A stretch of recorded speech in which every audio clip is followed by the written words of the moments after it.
If everybody's ready, I'd like to call to order the regular meeting of the Tiverton Town Council, Monday, March 9th, 2020 at 7 p.m. And we'll start with the Pledge of Allegiance.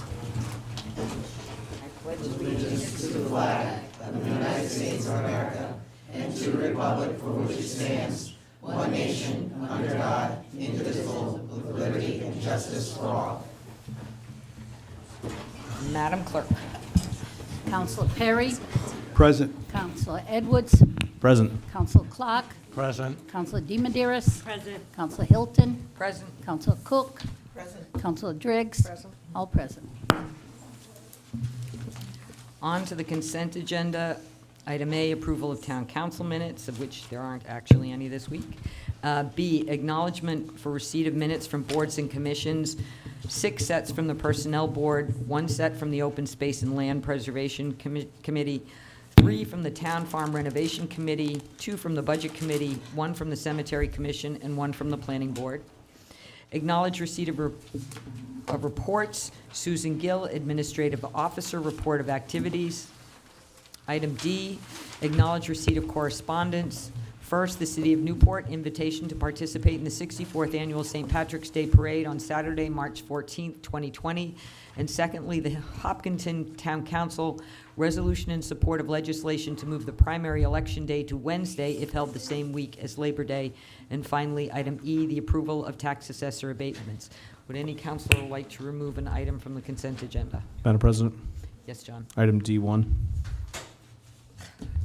Anyone else? In that case, do I have a motion? So moved. Second. I have a motion and a second to accept the remaining consent agenda items. All in favor? Okay. Councilor Edwards. Thank you. As a Hibernian, I will be there in attendance, and I'd like to know who else from the council is coming. Do we have a weather forecast? That's what I was just gonna ask. Is it going to be cold and rainy? I don't know. I'll find out for you. I think we can ask, why don't we ask folks to let the town clerk know if they'll be attending before the event? How's that? Will you drive me there? It's supposed to be 52 degrees and sunny. I just think it would be nice, having gone to these in the past, walked in the parade, and been the only one from Tiverton to be there representing. Joan went with me twice when she was on the council, but I think it'd be great for us to actually send more than 1 or 2 members of the council to walk in the parade. And Just for the record, I'll be out of town. I'd love to do it, but I won't be around. so we're down 1. Anyway. I'll try. With We'll let Madam Clerk know who can make it. How's that? Wonderful. And with that, I'll make a motion to accept item D1. Do I have a Second. second? All in favor? Okay. Next is the open public forum. We have 1 sign up tonight, Carol Herman, Library Building Maintenance. Hello, Carol. You can stand or sit, whatever you prefer. I'm fine here. Good evening, Carol Herman. I'm here as Vice Chair of the Library Board of Trustees, just to briefly address some of the concerns raised about library building maintenance at a recent Town Council meeting. First, I can reassure you that according to our building official, all the materials used on the exterior of the library are in fact exterior grade products, including the window trim. Second, there is no trim falling off the building, again, according to the building official. Small pieces were deliberately removed in recent weeks to allow for a closer inspection of the material, and then were quickly tacked back on, but that's it. Which later has gone missing, because I was there today, and it's gone missing. It's not tacked back on.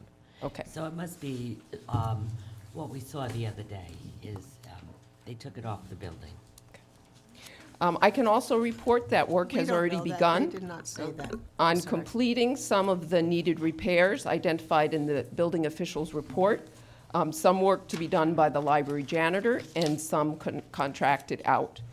Today, the library director and a few trustees met with the DPW director, the building official, and Nancy Mello to discuss how to proceed with other repairs. The director will be providing an update on all of this to you in the near future.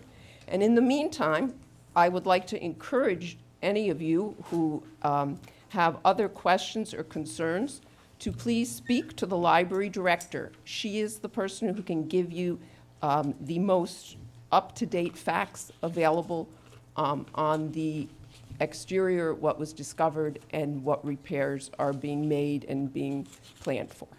Thank you. And Carol, that's Carol. absolutely true, because I went there and she gave me a complete tour with the list and showed me everything. So any other counselors, I invite you to go do that, because it was very knowledgeable to me to get her information. Moving on to presentations, this evening we have Mary Sahadi of Haig, Sahadi and Company, our auditors, who are here to discuss our annual financial report for the year ending June 30th, 2019. Welcome. Welcome. Thank you, Council President. So as you all know, my name is Mary Sahadi. I'm the principal with the firm Haig, Sahadi and Company, and we are outside auditors. I have with us this evening Josie and Raquel as well. They're in the back, so if you have any specific questions, they can certainly help. They're the supervisor and the manager of this engagement. They work closely with Denise from the town, as well as Amy with the school department. So they're both here if you have any questions. To start, you have your document in front of you. I'd like to let you know right off the top that you have a clean opinion, so we had no findings or recommendations for that matter with regard to the city's financial statements. Your opinions are clean opinions, and they indicate that you have a strong financial position within the town in terms of being in compliance with laws and regulations, as well as in compliance with accounting standards. The last couple of pages within your document is referred to as the Yellow Book report. That report is also a required report for us. That's where we report on the internal controls of the town, and there again, we have no findings to report in that report. So basically what we're saying is there's no material items that need to be corrected within the town or the school department of the town of Tiverton.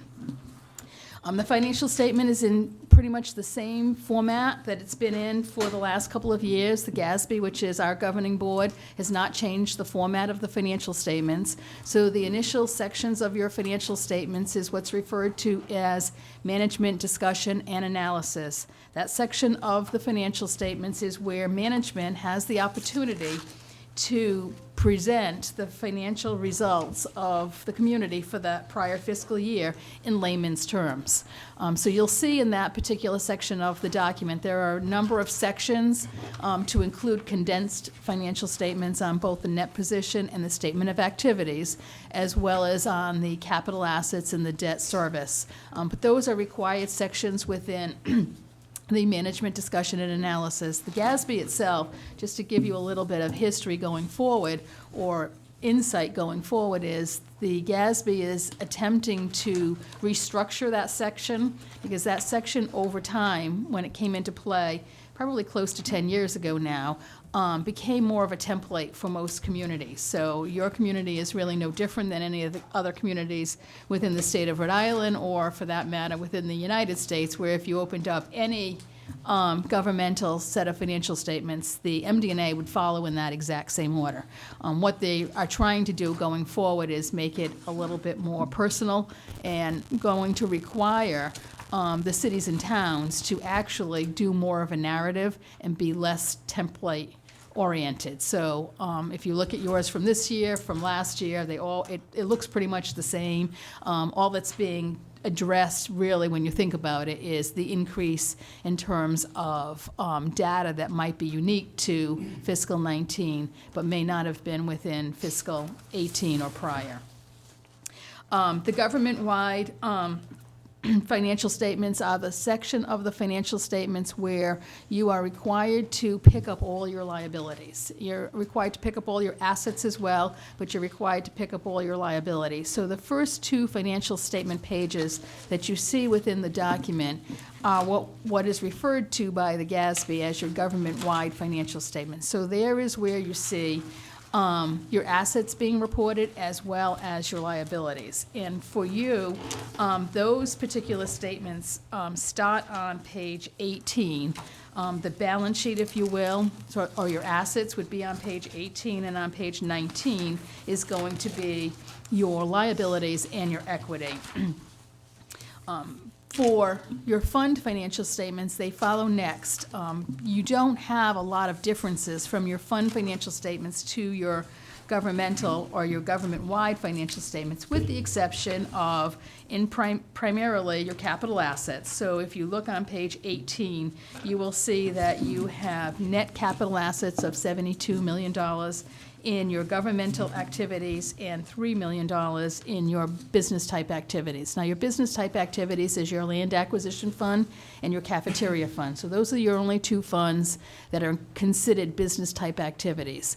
All of your other funds, whether they be your general fund, your school unrestricted, any of your restricted funds, so all of your grant funds as well as your capital funds, are all considered governmental activities. And then what's referred to as your primary government is just the town of Tiverton. If you had any component units, meaning other entities for which you combined within your financial statements, you would see them here, but Tiverton does not, so you're seeing just the primary government.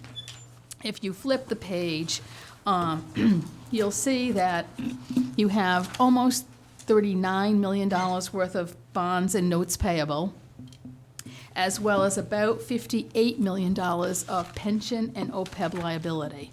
So your pension liabilities are your police, your fire, and your municipal government, and your post or OPEB is your other post-employment, and that's going to be primarily your health insurance to your retirees. In terms of a liability. Now these numbers, both sets of numbers, are really done by way of an actuary. So the town has an actuary that does the reporting, and we, for the most part, look at the census data that was inputted and we test from that information, but we do not calculate the liability.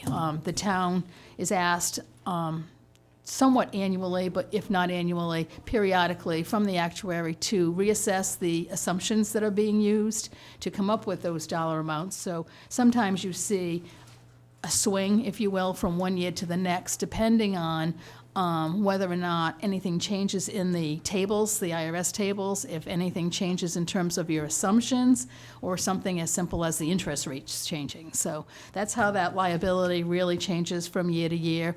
There are certainly some communities that are starting to fund the OPEB as it being a large liability. It's not a requirement yet to fund it, but you'll see if you compare your financial statements to other communities that you find there are really a large spectrum of where communities are at. The more affluent communities have a lot more that they've been able to set aside in an OPEB trust, and then you've got, the lesser fortunate communities that struggle from day to day in terms of making their appropriations, and they have either none or very small amounts in their appropriations.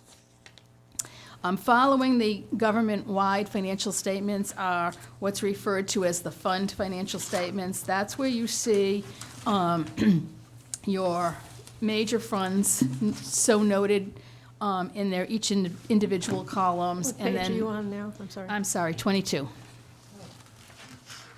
And the non-major funds, which is the remaining governmental funds that are aggregated. So by definition, all of your funds, all of your capital funds, as well as your special revenue funds do not meet the definition of being a major fund. But your general fund and your school unrestricted do. So as a result, you can see that your general fund has an ending fund balance or equity of $4.5 million, and your school department has $1.3 million. Of that $4.5 million, A number of it, 447,000 is prepaid expenses, so that's non-spendable. You have a small amount, 160, that's been restricted, and also $617,000 that's committed. So your unassigned, uncommitted, unreserved, if you go back in time and you use old language, your unreserved would be $3.3 million.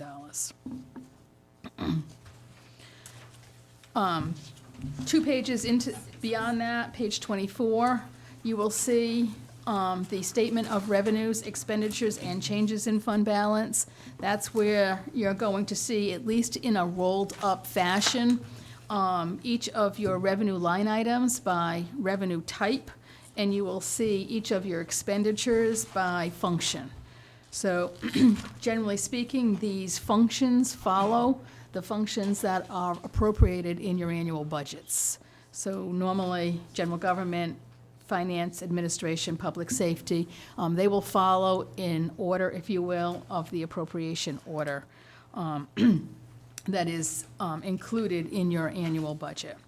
The budget and actual, we can talk about in a couple minutes, but the budget and actual is what's referred to in this document as required supplementary. So we do provide some testing on the required supplementary information that is included within your financial statements, but we don't opine upon those statements themselves. Those are really more for management's purposes, but we do look at the total revenue, its sources. We review with management any accounts that are over or under expectation, and discuss with them the reasons why, to be sure that, there isn't something missing within the general ledger.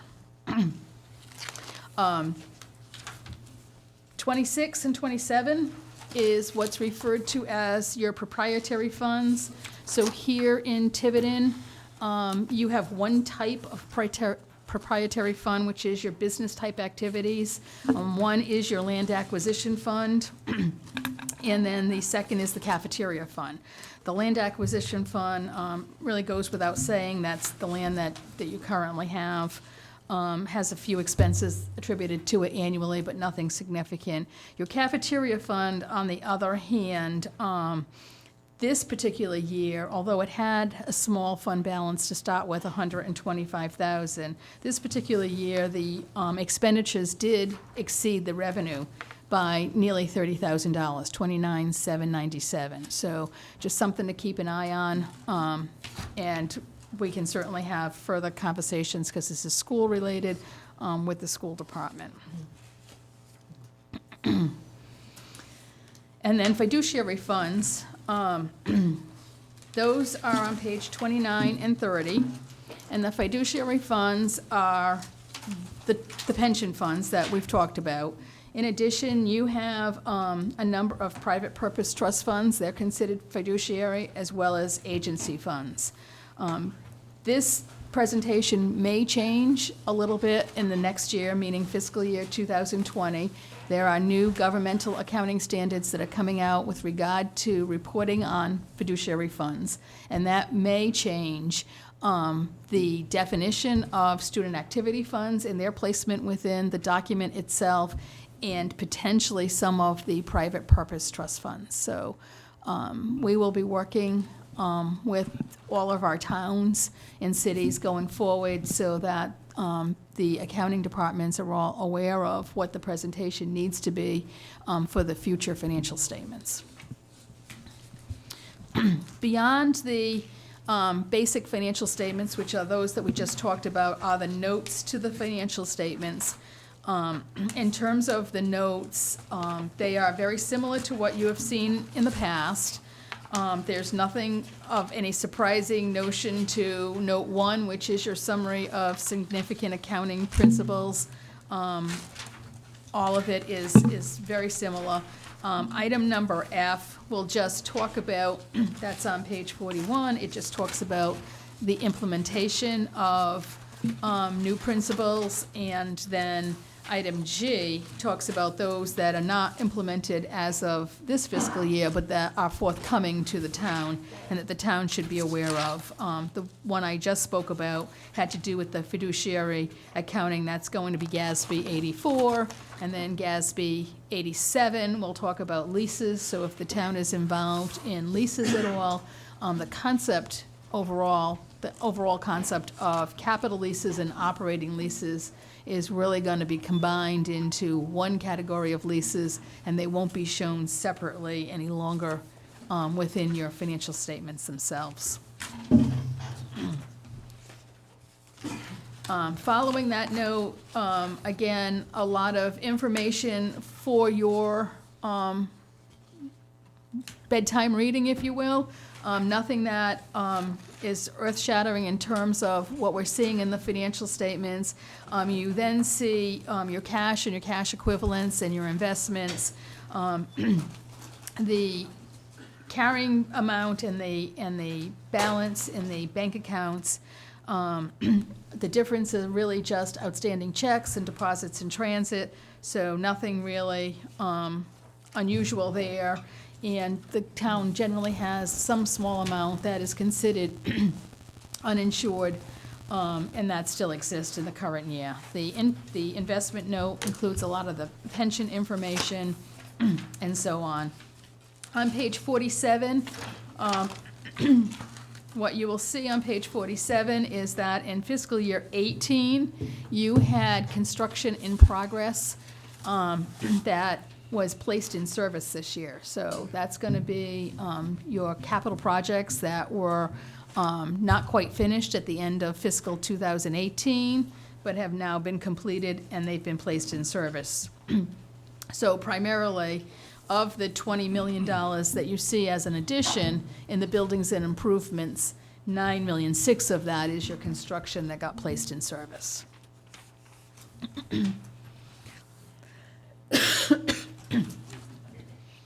Page 48. Explain that again to me, please. Sure. So last year, at the end of the year, you had $9.6 million of construction in progress, which basically meant we're not depreciating it because it's not being used yet, hasn't been placed in service. So as of fiscal year 2019, it was placed in service, so it moves out of construction in progress into buildings and improvements, and now is being depreciated over its useful life. Okay, I get it. Page 48, you approve the debt at this town council approves the debt, so you know where you've got some new debt. You've had retirement of debt, that's your budgetary amount that you budget as principal reductions.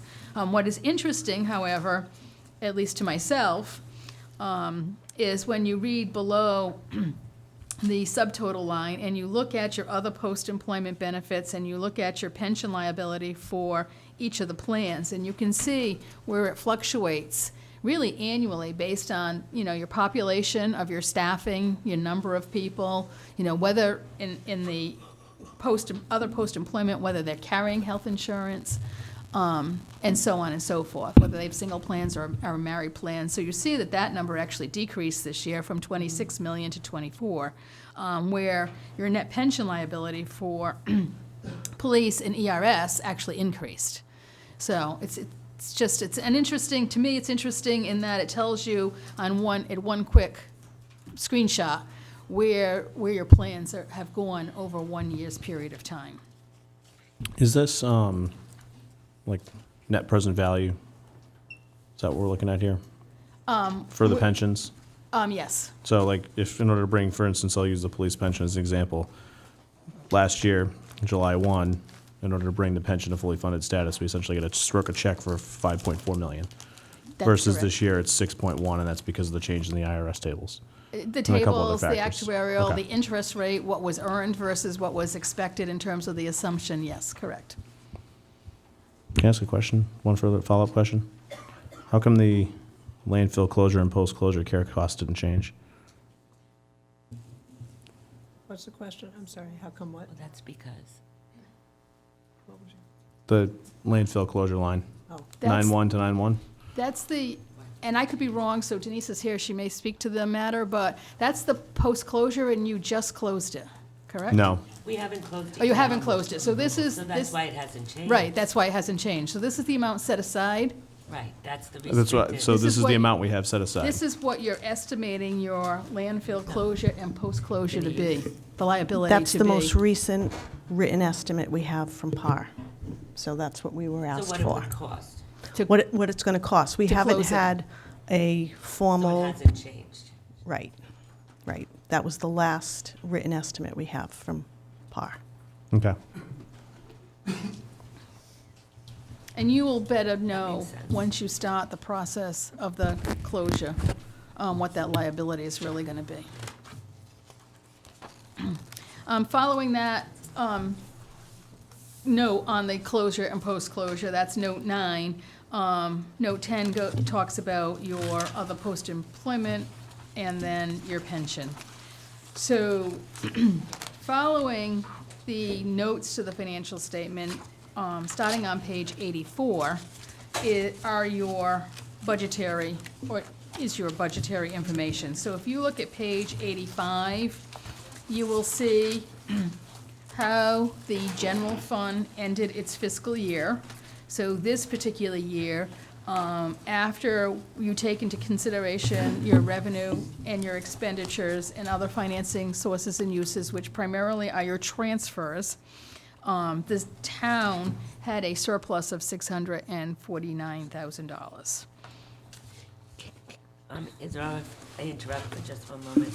John, if you look at page 50, you'll see how much we have so far to close. Did you Okay. see that, 8.5? Yeah, I did.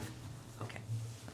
I'm sorry, I don't should wanna have cause stopped a there. panic No, that- no, I that should have stopped We there. have 9 million, that we need 9 million. We But you have money set aside. 8.5 already. Right. To do this, okay.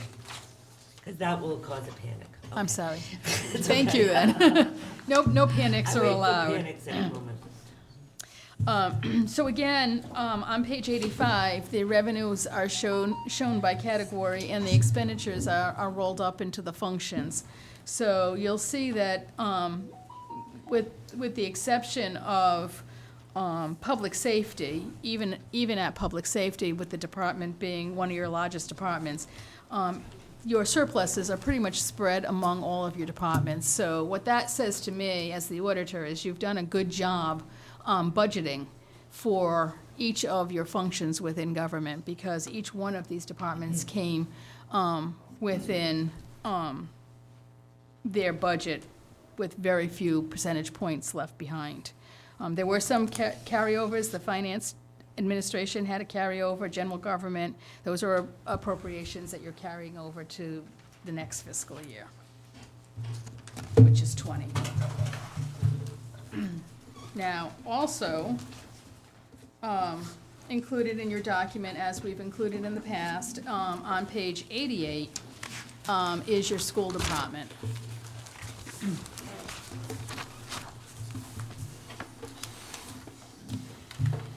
So the school department has a total fund balance at the end of fiscal 2019 of $1,350,000. They did utilize some of their prior fund balance. I know you've probably heard us talk in the past about them having a fund balance in excess of $4 million. So they did utilize almost $2 million, $1.8 million on their capital this past year. And in addition to that, they did have a shortfall in their salary lines going forward. So I know that the school department has struggled in the past couple of years, or maybe more than that, with their finance team, but they really, Amy came on board about 5 months ago, and I think that going forward, you'll be reported some good information, it'll be timely, and I don't think we'll be having the questions that we had necessarily in the past with the school department. And I'm not saying anything bad about them, because I know they take offense if I do. But, when you have staff that are vacant, positions that are vacant over time, it really makes it difficult to do the day-to-day activities and work. So I'm really looking forward to working with Amy in the future, and I think she'll do a good job for the school department, as Denise does for your town. I mean, she does a great job. I mean, if I hear her talk about retirement, that's not good. The remaining parts of your financial statements include primarily information that is required by the state to be included, which is all of your funds, so the special revenue funds as well as your capital project funds. It also includes your budget and actual by detailed line item, so if you are interested in anything that you may have appropriated and where the results of that appropriation ended for fiscal year 19, that information is presented in the details. Other than that, I don't have a lot other to say, except that, again, you know, Tiverton does a good job, Denise does a really good job with, you know, the books and records. I don't think you should have any concerns about the information that you receive during the course of the fiscal year that may not be accurate enough that you're making decisions with. So, does anyone have any questions? I do. Sorry. Is that all right? Okay. So if we go back to page 88, can you add any color to the purchase services, capital outlay, and other operating expenditure numbers, which all varied significantly from the amended budget line item? I don't have that with me. I can certainly get for you any details, together with Amy at the school department. That would be helpful. With regard to those amounts. We can work with her and get details. I know she's probably saying, no, you can't. Yeah, sure. Yes, so I don't have the details here. Okay. But we would have to drill that down by the general ledger to the specific items that are included within those functions. Yeah, the only reason I ask is because, I mean, obviously, you've got a huge difference on the salary line item, but again, you're in the middle of a contract negotiation with pretty much all your major unions, so that's to be expected. But, you know, the variance in the other line items, that gives me a little pause. Well, I'm going to assume, and it's an assumption, that the employee benefit line is directly related to the salary line. Yeah, well, I understand that that's the case, but I I'm don't not know asking about that line I don't know item. about the purchase services. Yeah. So I will get that information for you. Yeah, there's what, almost $650,000 difference there. Capital outlay, you know, that's a budgeted number of 51,000, actual spend of 383. Yeah, but they took some of that from their reserved, no? No, that actually happens on the transfer to capital project of 1.8 Oh, Yeah, so, down the line. oh. so I will. I'm just get- curious, because I know I we're will- crossing our T's and dotting our I's and going through the budget process now ourselves on this side, And, so. and I understand that, so I will certainly get that for you. We'll work together with the school department to make sure that we can analyze that and get those details. Thank you. Because there's a lot of deficit spending here on that, That's correct, Counselor. a lot. Now, part of the reason, I believe, and again, I'm not speaking on behalf of the school department here, but I'm speaking on behalf of myself, just reading the financial statements, is they historically don't budget all of their revenue. So they anticipate having revenue on an annual basis, and therefore are expending it, so to speak, knowing that they have this money coming in from the federal and state government. But wouldn't it show in this report that they got that money? It does. It shows above the line, so you see the $1.4 million surplus? A Medicaid reimbursement? Right. Yeah, but So they didn't budget anything, and they got $1.4 million. So technically, in addition to their appropriation from the town, they had $1.4 million of additional monies to spend. And then about $100,000 less in state appropriations. Correct. so they budgeted 0, but they got 1 million. 1.4. 1.4. Correct.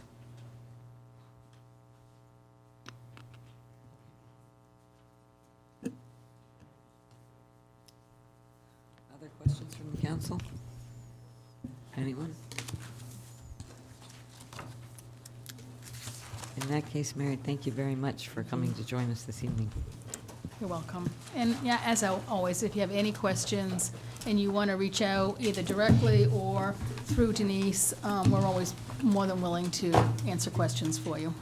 And we will look to the details of that school budget.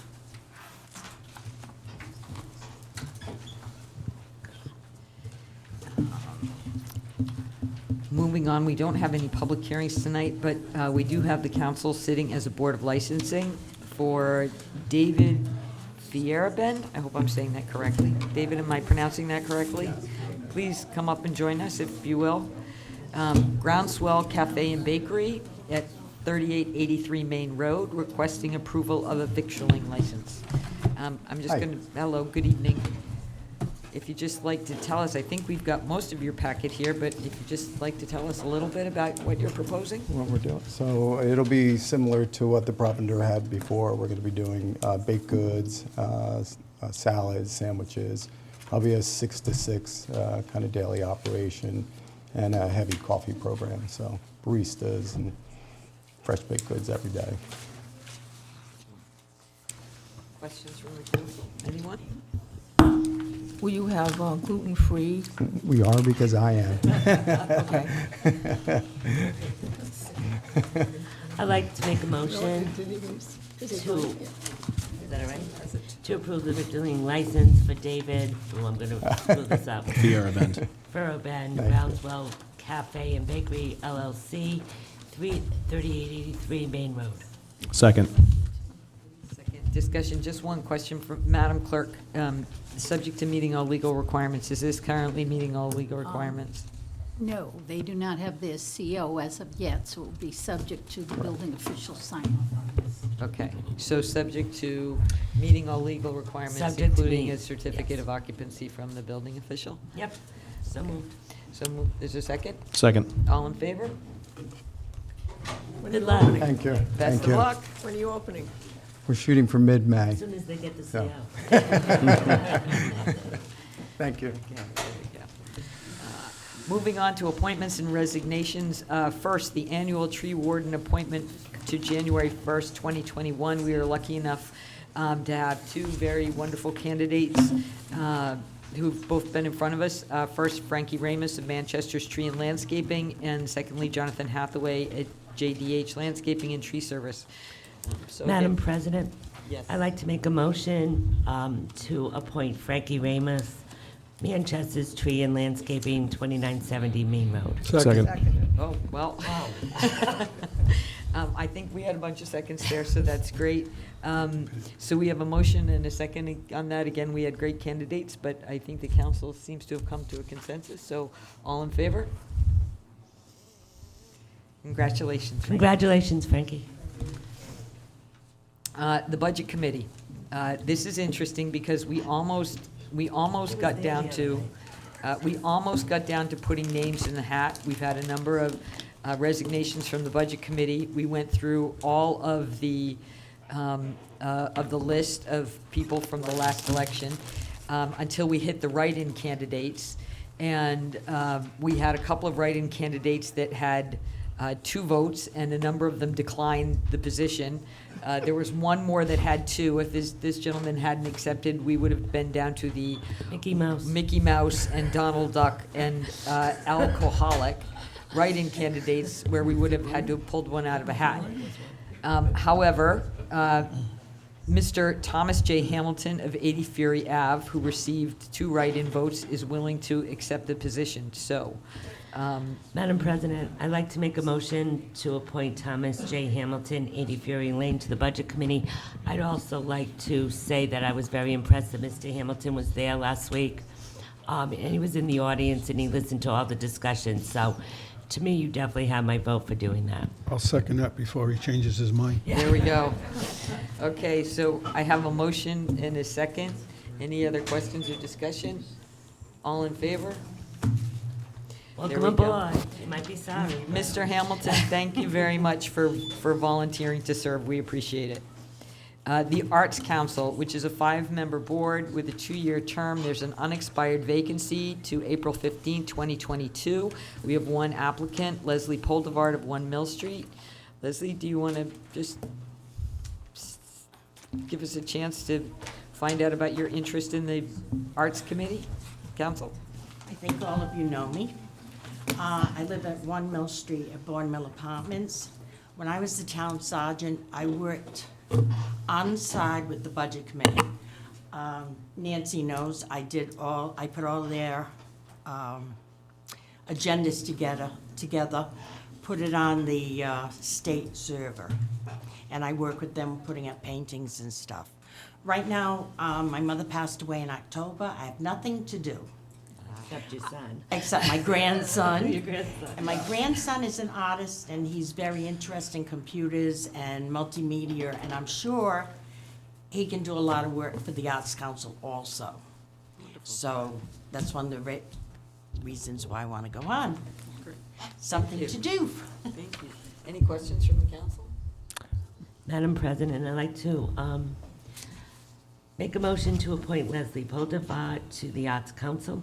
Do we need to waive our Unexpired policy vacancy for first? well, there's oh, yeah, I'm sorry. So we There's have, actually more than one vacancy on this committee. Oh, there is? Yeah, so I don't even have to do that. I don't have to waive if there's more than one vacancy, or do I? I'll make a motion to waive the policy, just so we're, to appoint, Second. okay, there's a motion and a second to waive the policy to wait for the next meeting after the interview. All in favor? Okay. now I'd like to Denise. make a motion to appoint Leslie Poltervat, 1 Mill Street, to the Arts Council, unexpired vacancy to 4/15/2022. Second. There's a motion and a second. All in favor? Thank you for Thank you. volunteering. Thank you very much. Appreciate it. He's taping the whole thing, by the way. He wants to be on it. We have more than one vacancy. Can he go on it at 16? Oh, I don't know if it's 6. I think you have to No, be an you have elector. to be an you have to be an elector. 2 more years, 2 more years, and you can come on. But he can Okay, help. on to, we don't have any bids and requests for proposals. On to number 11, general business. Joan Shabbat, Tiverton Days 2020. Request approval of Tiverton Days 2020 townwide celebrations, June 26th, July 25th, and July 26th, subject to meeting all legal requirements. Request to be town-sponsored, approve an events meeting all legal requirements, June 26th, family evening at Pecasset Fields, July 25th, parade on Main Road, family event at Library, July 26th, beach yoga at Grinnell's, and the Tiverton Fire Department open house. Good evening, Joan. Hi, good evening, council. Actually, this is just an update. In effect, we did go through the insurance process and determined how much it would cost. Just to give you an idea of what the costs are, the Grinnell's Beach Yoga event would be approximately $190 for insurance. The concert could be anywhere from $1,800 to $1,200. And the parade itself could be anywhere from $400 to $500. So the concert is the Pecasset Fields event? Yep. Okay. So we met as a committee and have determined that we don't want to proceed with anything other than the parade. So, agreed? Yeah, they're all shaking their head in vacuum. Very good. That's my team. We also, I don't know if we mentioned this at the last meeting on the account, the town account update. I went to proceed to open account, and then I thought about it and said, wait a minute, we really have to make sure that all bills are paid for the last set of events, and we would like to have an accounting and basically a statement saying that all bills have been paid. Next item is discussion on committee, subcommittee options with consensus and possible vote. That has changed a little bit. We have since learned that the Arts Council, minus my sister Leslie, have met, and they have voted to host the parade. And we have yet to meet with them. Our committee has Which yet to meet. means what? It's similar to how the Recreation Committee hosts the trunk and treat and the Christmas tree lighting ceremony. So we have yet to meet with the Arts Council. So we would like to basically proceed to the next item. I just have a question. So the Arts Council is an appointed Correct. council of ours. So are they willing to fund it? What are they willing to do? We have not met with them Yeah, yet. because I don't So- understand what's sponsored. Well, well, I'm a little confused, and I'm sort of looking at the solicitor here, because I'm not sure the Arts Council has the authority to, I mean, they have a purview in the charter and responsibilities. I'm not sure that the Arts Council can create a subcommittee on their own. I was or- thinking more the Recreation Committee, because they do trunk or treat and they do the Christmas thing, so this would be the summer thing for them. If Well, let me- that's the route you wanted to go. Let me ask one question. Is there, well, first of all, I'm going to look at the solicitor here, because I'm a I'll little, look back at you, because I didn't quite get the same information that she just relayed. That they were going, not that a subcommittee was being created, but they were going to take responsibility over for the parade? We have not met with them yet, Okay, so you but can't tell me. what we understand is that they have voted to host the parade. So we have to meet with them to discuss the logistics of that. And What does that it's mean, hosted? it's similar to how the Run the parade? Recreation hosts the trunk and treat. Put on by the Arts Commission? I, Well, the charter, the charter says, they should promote and encourage programs for the development of public awareness, enjoyment, and interest in various arts forms and performances. If you want to call a parade a performance, I guess you could possibly do that, fits under that. And there are Is- If floats. we is there, carried pictures down the road, right, art. you know. well, let me ask a question, because I am a little, the precedent, I have to admit, the precedent of this worries me a little bit, in that somebody who wants to do something could go to, sort of any board and commission and say, would you host this or sponsor this event? Do you need the Arts Commission to sponsor you to do this? They reached out to us to host the event. Peter? Yes, Yeah. because what I'm thinking is, how about, so the Arts Council is saying that they're gonna host it, does that mean they're gonna be responsible for the insurance?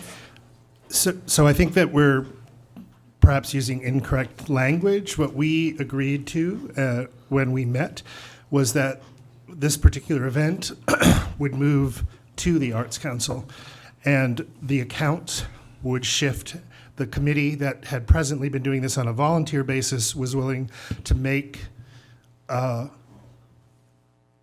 the donation of the funds that already existed into the Arts Council budget, and the Arts Council would now direct this event. It's not going to be an individual volunteer basis. Yeah, but now it becomes a town function, is that correct? That's correct. So And then- under the charter of the Arts Council, we do produce events. And we would also work, I've had conversations with the Recreation Commission, that we would work collaboratively to do this, because it uses town facilities that the Recreation Department already has under their control. But in that case, then you would have, so the Arts Council wouldn't be the committee that would do it. It would be It would be run through the Arts Council. In other words, we would, Sponsor the event. yeah, but who would be in charge? Who would be the organizing committee? Who would be in charge of it? we would create a subcommittee of the Arts But Council I don't folks. think you can do that, because it would have to be members of your Arts Council that be Correct. appointed. Correct. Oh, all right. Yeah, it would be, the members of the Arts Council would be the responsible party for any fiduciary and organizational aspects. We would employ citizen volunteers to help carry out the work in terms of implementing what work needs to be done, scheduling, organizing, volunteering. But it would be an Arts Council-run event, just like we do the gallery, just like we've done other events with recreation in the past, the Halloween event. So What's the So- purpose of the subcommittee? Because the Arts Council is limited to 5 people, so the purpose of the committee is to have more hands who will help to produce the event. Would that have to be appointed by the town council, their subcommittee? But I the mean- subcommittee can only be members of the Arts Council. They have to be members of the arts council, but they If won't you, be. if the group, Yes, 5 members, right? 5, correct. 5, so you. We're the governing body who would Correct. direct So it. we're gonna have a subcommittee. We would request volunteers. It's a volunteer basis for any You're other, gonna have a subcommittee for the parade. Run by, right, so overseen by 2 members or. overseen by and But directed you're gonna ask by, people to help out. correct. The decision-making rests with the subcommittee and the arts. That is correct. But the subcommittee is only arts Correct. committee Can only be members. arts- can only be- Correct. You can only have arts committee members. Yes, yeah, no, understood. But the insurance would be, Well, so this, because we are a chartered board, and the town self-insures, my understanding is, when I've done this in Providence with the city, it's a very similar process with the Providence International Arts Festival, the only additional insurance we need is a special event rider that goes on the binder to the town's insurance. If that's not the case, we can look at a different avenue, but that's how it usually works when towns self-insure. We just, We're not self-insured. we're not. We're not self-insured. okay. I don't think we need We have a that. policy. You have a policy, so we would just need to get a special event binder to that. I don't even think they would need to do that because the other events, they don't get a special event binder. I would have to check on it. Yeah. Fun could- And again, what the purpose tonight was to say, this is a brand-new agreement. We've just come to the 11th hour sort of request and consensus to do this, so we would come back with a fuller plan once we understand what all the various requirements would be in terms of insurance and compliance issues. But we are just willing to take this on. This is actually part of the vision of what the Arts Council has been working toward. You know, we have a very limited budget. This would be a way to increase that budget. It would also allow us, because any grants that we look or seek to apply for are 50-50 matches. You can't match much with a $500 budget. So the ability to then manage those accounts under the Arts Council's auspices would allow us to further fundraise in terms of this and other events. We've also talked with the Recreation Committee that they want to do a summer concert series. This would be a way that we could work collaboratively to that end, including this first initial parade event as part of that, which would also include arts and cultural. It's an arts and cultural focus, so it's not just, you know, sort of your traditional rah-rah parade. And then, Joan, you're thinking of transferring the funds that you now have over to the Art Council? Is that possible? It would be done as a Yes, so. charitable donation As a from a charitable private donation, group yeah. to, Yeah, it'd have to be done as like, Yeah. that's what it would be. But there isn't really a charity. Who's the charity? Can you do that? The Can you Tiverton, do Tiverton that? did- that part, Well, Well, they have town money now. They have town money, they have money that's in the town accounts. it's not town money. it's not town I money, didn't say that, but I right? did say that. They have money that's in the town accounts, I, right? yeah. I just want to make sure, because we tried doing that with Christmas, taking donations from people and putting it into the police department or something to buy baskets for the community, and they said we couldn't do that. So I just want to make sure that I mean, the question is, the the money that administrator, was donated the for administrator this said we couldn't do event that. was donated for these events, not for the Arts Council to be able to use as other things. What I would like to do is take whatever money's left, Yeah. give it back to Tiverton Days, and they can do whatever they want They with can it. Right, give it yeah. down Okay. to- It would- Right, it that's would- what I'm thinking in my head. And if they had a donor discretion over those funds, they would direct that in that manner, or they would have to return those funds if a donor Right. didn't want to. I mean, it's normally how things are done But we'd around. have to give the money to them, Yep. and they'd have to donate it to you. Correct. And if there, as I said, if there were restrictions from the point of the donor, we would honor those restrictions if in fact our programming met what the donor's intention was. That would work. If the donor doesn't have any, it's not charitable, they don't have any kind of deduction for this, right? No. We're not a 501. No, no, No, so people just gave them money to do because it went to the purpose that, yeah, for the exactly. summer event, which you're gonna spend in the summer Right. event, so. You have not met yet. No, this was just decided today. And we said that we would be willing to do this, so we have a plan to meet with the full group and recreation together. We're going to do this So may I ask a collaboratively. question? Has the Arts Council had a meeting? The Arts Council had a meeting to say, yes, we would entertain this idea, and we are willing to extend, because it met with what our vision for the Arts Council was, to move beyond small little events that we could parcel together on a $500 budget, to saying we really want to make a significant cultural contribution to the town through producing events. Here's an event that existed with some controversy around it, so this is a way to minimize that and bring it under the auspices of the Arts Council and create the best public arts and cultural event that we can. And the Arts Council has also been involved with Tiverton Days because they do the library event, correct? The butterflies and all of that. That's been Yes, part the of it. Monarch Butterfly The was the Monarch, Arts Council remember? event. Yeah. So the Arts Council isn't new to this event at all. No, and the Arts Council also does an event at Pod and Gray. Right. So Now, they have you do talked do to events through the Stu year. from Recreation about this as of yet? Yes, no, I chatted with Stu over the weekend to say, he had reached out to us separately about his summer concert idea, which we were on board with, and figuring out how we would do that collaboratively. And at that point, I said, this has come to our attention. Would you also be willing to work in collaboration on this event?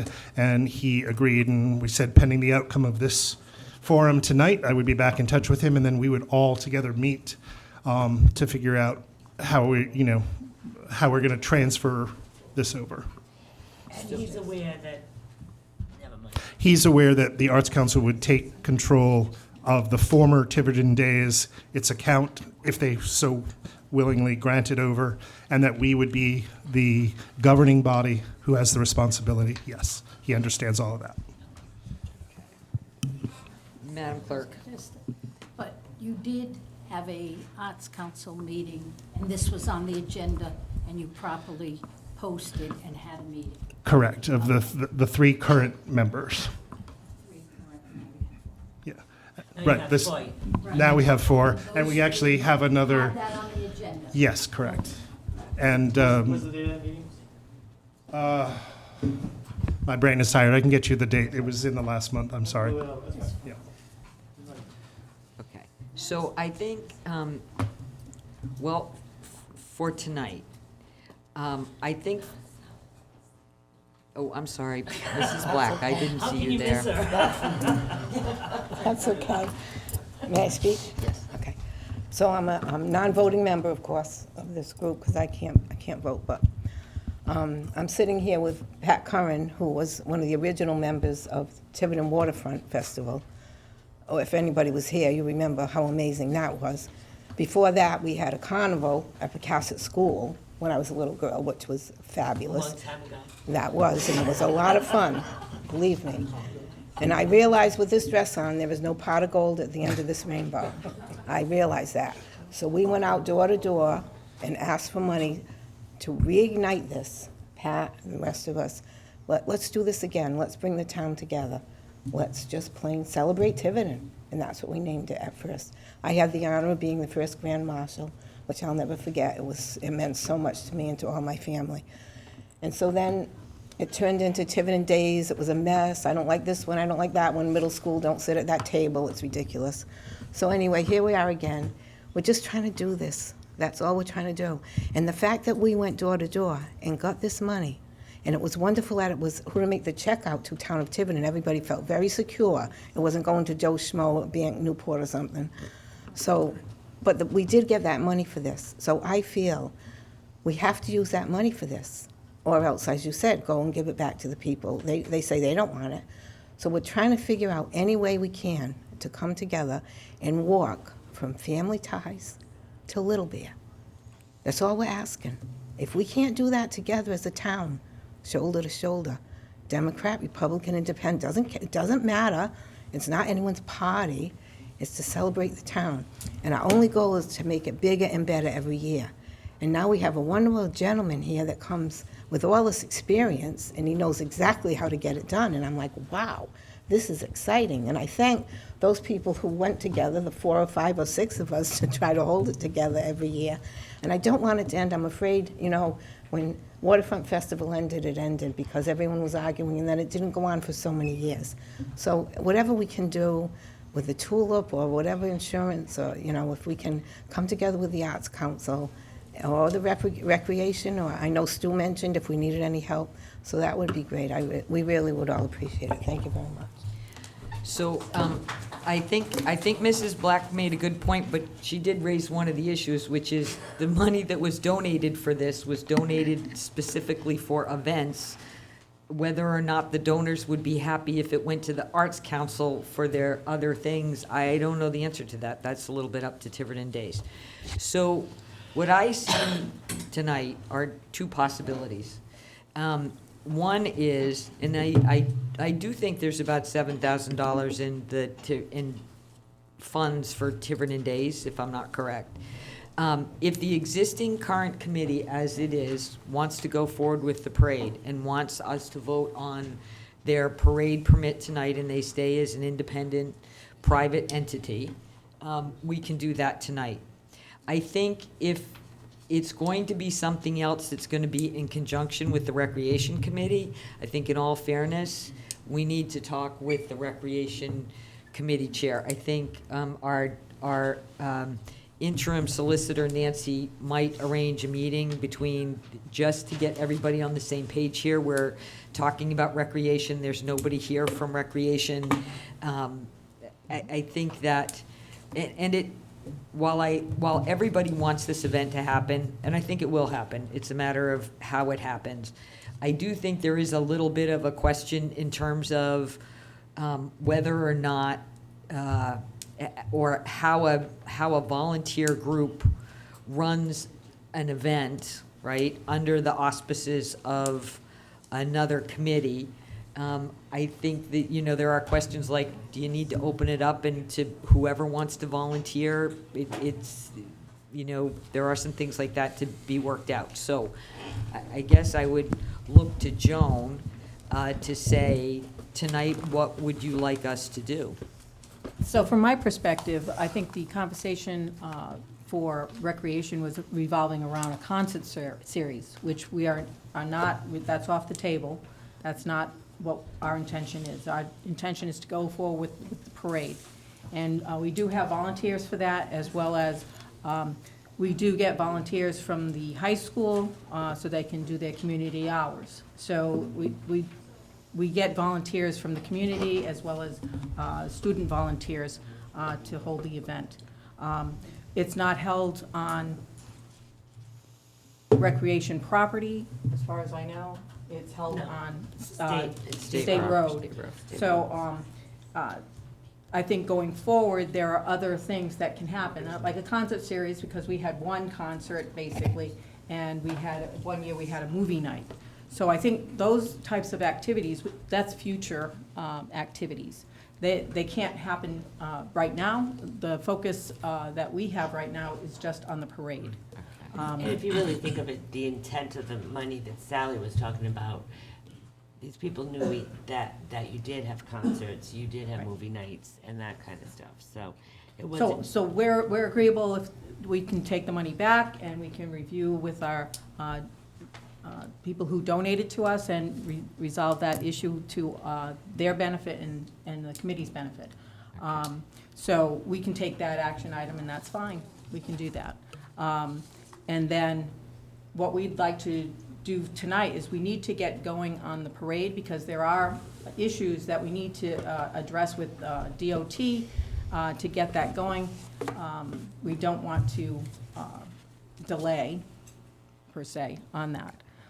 But we are happy that the Arts Council has stepped up to the plate, and they have a terrific program, terrific vision for the town, for townwide events, for the people, family events, and certainly our committee is a group of volunteers. We're not in it to raise money for ourselves or for any cause or for any political group. We're non-political. We don't have any campaigning in the parade. It's not a political event. There's nothing, no campaign signs, no campaigning. So it's just What is for the town. It's to get people together, as Sally said, walk shoulder to shoulder, hand in hand, and enjoy a day out with the kids so that they can watch friends and family march in the parade. They can listen to bands. They can watch decorated floats pass by, wave, get candy as it's thrown to them. So it's really focused on this one family-oriented event. So what's the approval that we have to give, Well, that's. given that it's a state road? Well, because special event permit, but my problem is who are we giving it to? Well, but the Arts application is Council. different days, but really, if the Arts Council's taking it over, we should amend the application To the Arts To the Council. Arts Council. So they have to reapply? That's what I'm worried about, because it wasn't advertised as the Arts Council. Say that again? It wasn't advertised as I the know, Arts. it's a problem. Yeah. Okay. And the special event permit, it says, is for Tiverton days, Yeah, so, not for Art Council. so they could, so March 23rd, they could come back and do it, but knowing that, You have our Sounds like you have consensus at least. on I all think the there's, council. I think that there is consensus, but we don't want to get into an open meetings problem because it hasn't been Yeah, advertised that's the what I'm worried right about.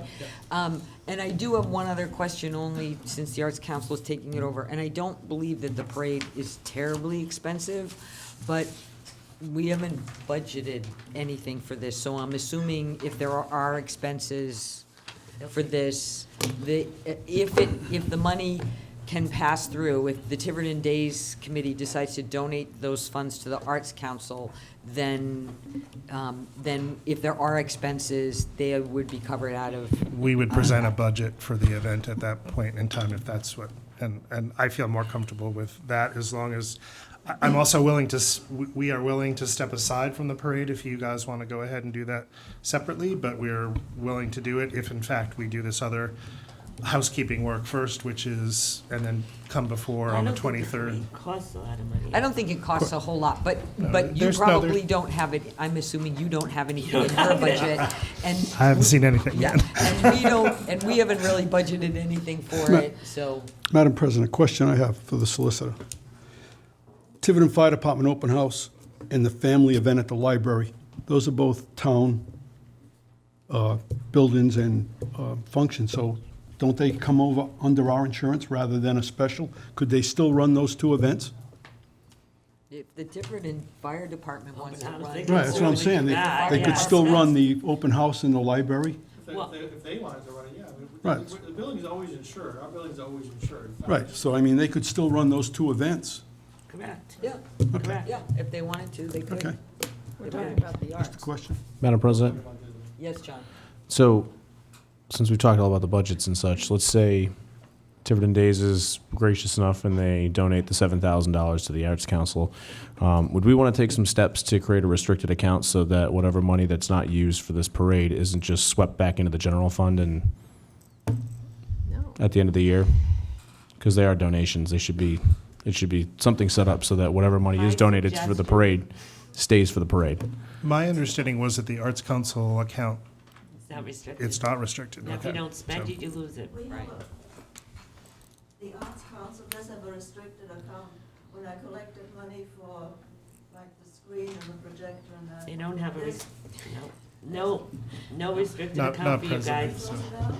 It was never existed because it would have to be a resolution of the town That- to have restricted accounts. So I don't know what you're talking about. I also think that, Okay, one conversation at a time here. Hang on a second, Barbara.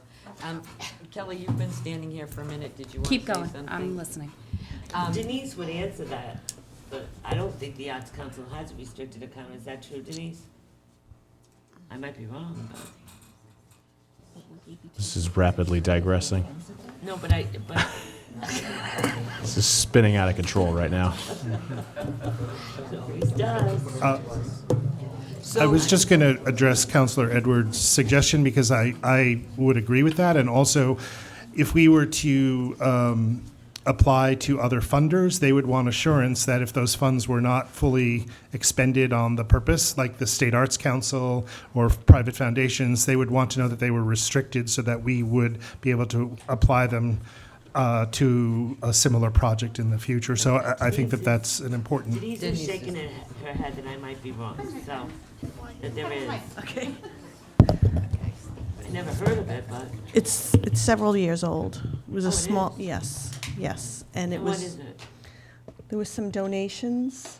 Donations for, when I did She had- Tiverton and some of these other Well, we can do that. projects that I needed money for, they came from. Your dog park is restricted. Yeah, I Your, know, but we knew, okay.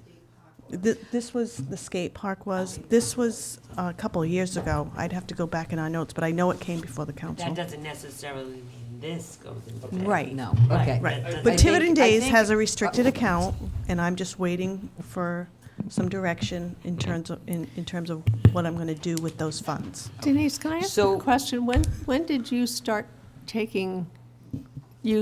sort of dealing with the Tiverton Days, those monies? It's been 2017. I think it was Linda Larson that came before the council, A and couple of years ago. there was a conversation about who would hold the funds, and talked to the administrator, asked me, and we said that, you know, if that's what they wanted to do, we would be willing to do it. Okay, so to get us back on track here, again, two choices. The one is we can approve, if the Tiverton Days Committee wants to do this and wants approval tonight as an independent organization, we can do that. If you would like to work, if the arts, you would prefer for the Arts Committee to take it over, then we would need to re-advertise it for the following meeting. And before then, we would have to sort out the budget and the funding. I'm sure Denise could get you a piece of paper that says the bills are all paid and there's no outstanding debts, and make arrangements to transfer the money back to Tiverton Days, at which point the Tiverton Days could donate it to the Arts Council. And then we could ask the solicitor and the treasurer how we create a restricted donation account so that this money could only be used for these kinds of events. And then we would see it on the next agenda. So, Joan, it's up to you. And don't forget, we took money, There's a restricted account from Secundit River Outfitters that never got fully spent either. For what? For the winter recreation, Tree lighting. Tree lighting. tree lighting. Okay. Yeah. So, I we mean, gotta so talk it about that. it happens. It happens. I mean, it happens frequently, The- but it's all accounted for separately. No, it's fine. So those are options. I prefer that you have not yet met as a body to figure out what you want to do. If you really want the approval tonight, you can get it, but I think it'd be better, make better sense to convene your body, get a budget together, reapply under your name, under the Tiverton Arts Council, and move. I think it's just the cleanest way to doing it. Because that's what you're really going to do anyway, right? I mean, it sounds like you're going to do that. Right, because this is newly developed. Correct. Poor Joan, she was like, Yeah. No, and Newly developing. I don't think No, there's I any, think I it don't would- think there's a resistance to a parade. I think it's just. No, it's not. I think it It's would just- just clean up the agenda Clean if it it was up. put under you guys, I and just don't want nobody to can open argue. to an open meetings Okay. violation because it says Tiverton Days, and if Tiverton Days is not gonna run the parade, then I think it's better off. to do Because it. I think the consensus is go for it, but. Right. But we just need to do it the right way so we don't have an open meetings thing. Okay, anything else before we move on to the next agenda item? So you're gonna let us know, and Madam Clerk, before the Tuesday of the next meeting, you will have an agenda packet for Madam Clerk. Yes, and just for your edification, we are planning to meet, we have a meeting with the recreation folks this coming Friday on the books already, so we will inform Get it all them together. as well and share any information that comes out of that. Good, good, I'm glad. Thank you. Okay.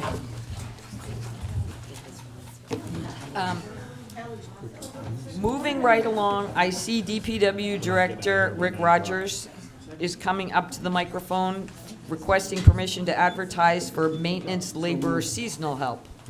Good evening, Rick. Good evening, thank you. So exactly, we would request approval from the town council to advertise for the seasonal help. This will be for spring 2020 as per fiscal year 20 budget item 5130, 5180. And it, just so you know, it also will help address some of the labor issues related to timing of repairs that have been brought up at different budget meetings. I'll make a motion, Madam President, for permission to advertise for maintenance labor, seasonal help. Second.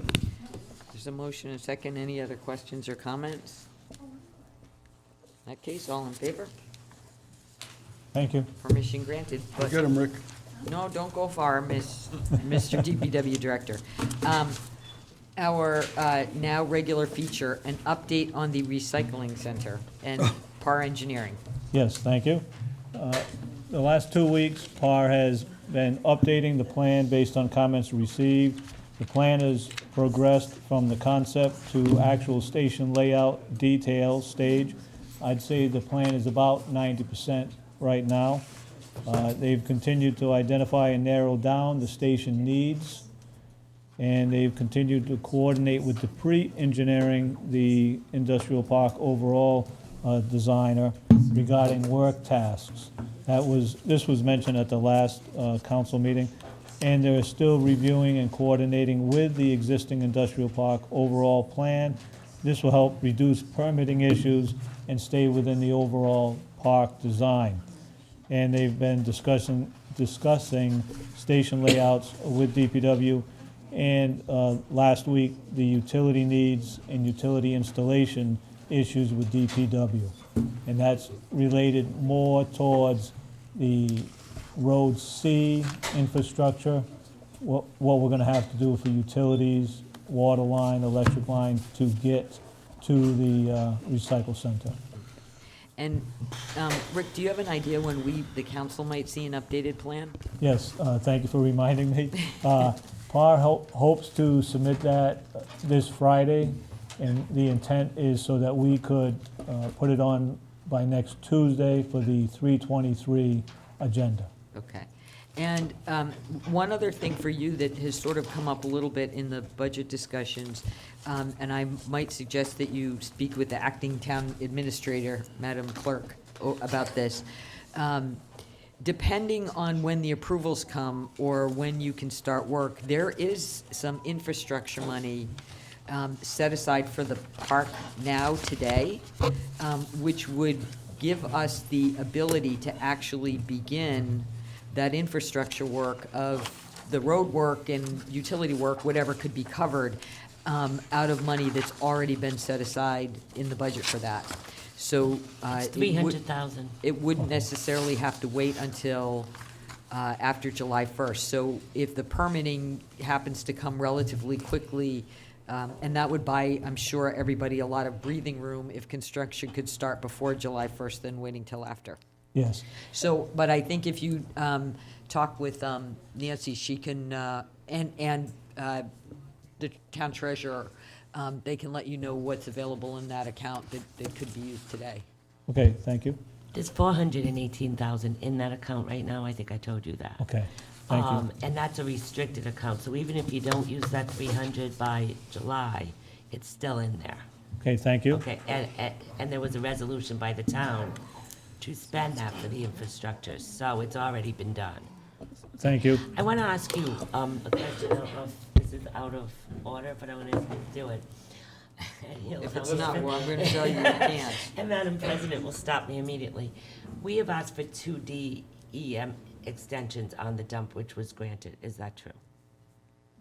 You mean recently? No, in the past. Oh, in the past? In the It past. could very well be. I'm not I don't know if familiar you with were- that. Okay. All right, just want to make, I think that is true, am I right? There, I think, it depends on how you define an extension, but yes, we've been to the DEM multiple times asking for extensions. We've been granted essentially extensions, although in some cases, the quote-unquote extensions were that we were able to make the argument that the dump wasn't actually as big as the dump was, and it got remeasured, and the DEM said, oh, okay, there's more room, we'll extend your license again, because that's really what it's all about, is that they have to renew our license. So over the course of the years, I think the original closure plan for the dump was 2015. That was the first plan. We've managed to get 5 years beyond that through, again, various requests for extensions and being able to move stuff and keep it small enough, so. The reason why I'm asking is there's many rumors out there on multimedia that we've never gone to the DEM to ask for extensions, but we have had constant talks with them. I think we. We're not, that's We're off the top. We're way off the top. Okay, thank you. Thank you, and just to address the infrastructure account, thank you, because we would like to, Road C, we would be expecting to do some work internally on that, and that would require some equipment and rentals, et cetera, prior to July. Thank you. If you speak with Madam Clerk, she will be able to direct you to those funds. Yeah, Madam President, I'd like to ask Mr. Rogers a question. Go right ahead, please.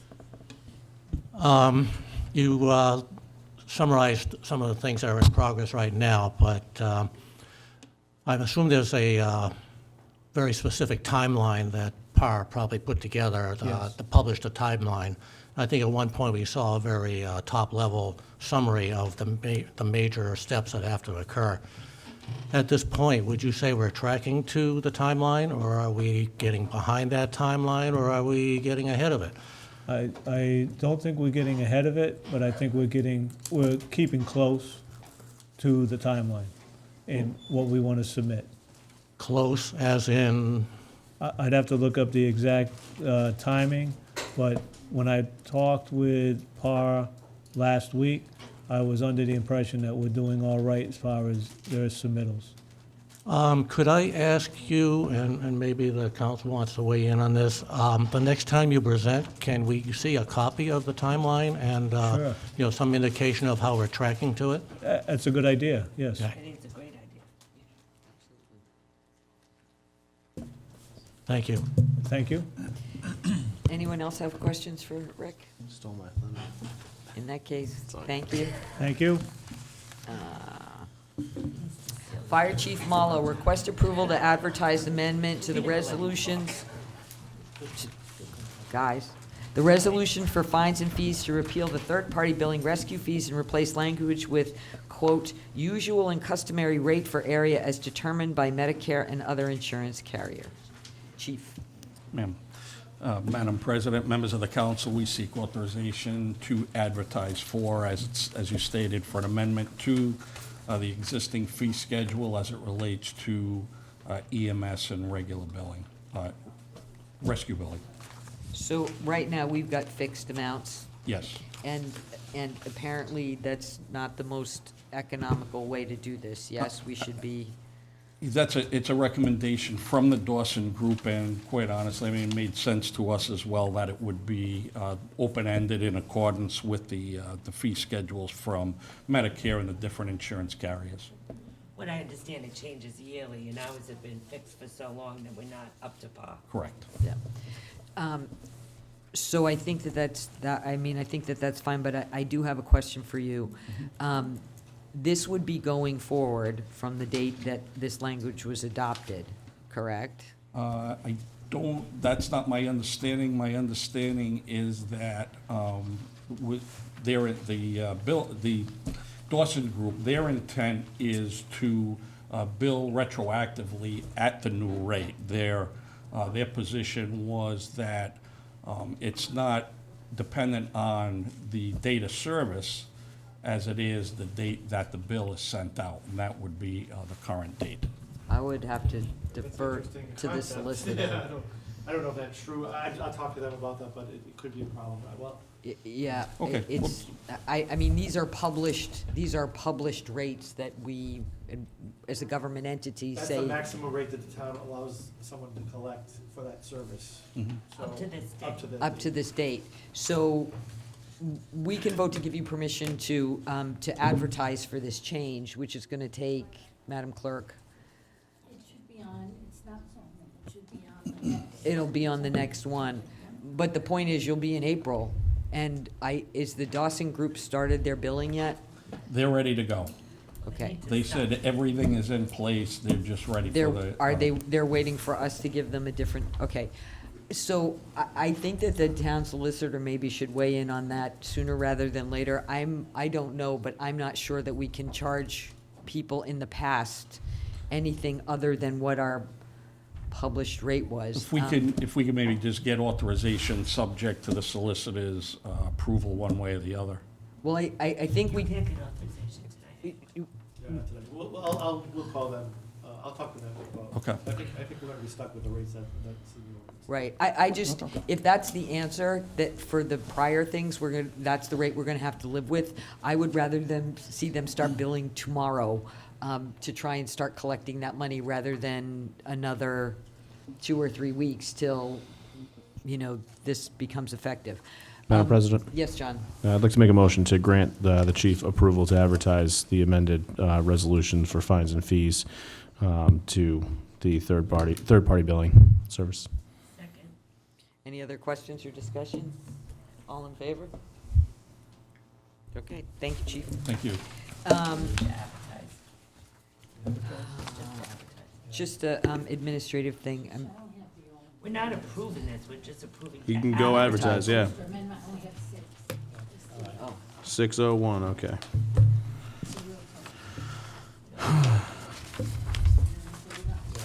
I'm sorry, I thought it was 7-0. unanimous. I thought you were abstaining. I was trying to, because I didn't really understand. It's been explained. Yes, it was unanimous.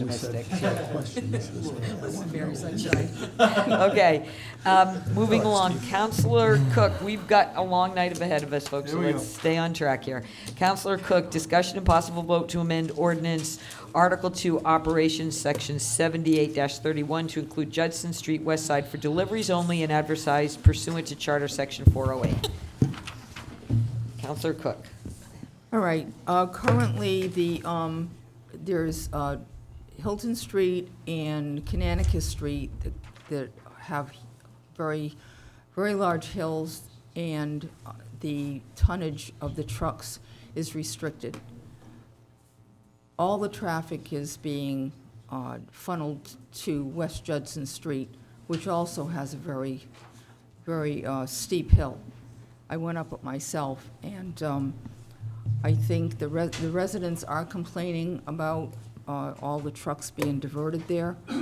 And so I looked, and the ordinance for Hilton Street is west except for making deliveries on the street, and they all say the same thing. Russell Drive, Warren Avenue has the same for just for deliveries.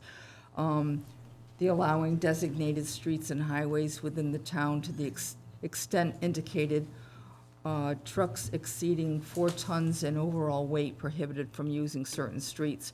And I just wanted to add Judson Street West Side to this and amend this ordinance. I have a question. Does anybody else have a question? John? I do.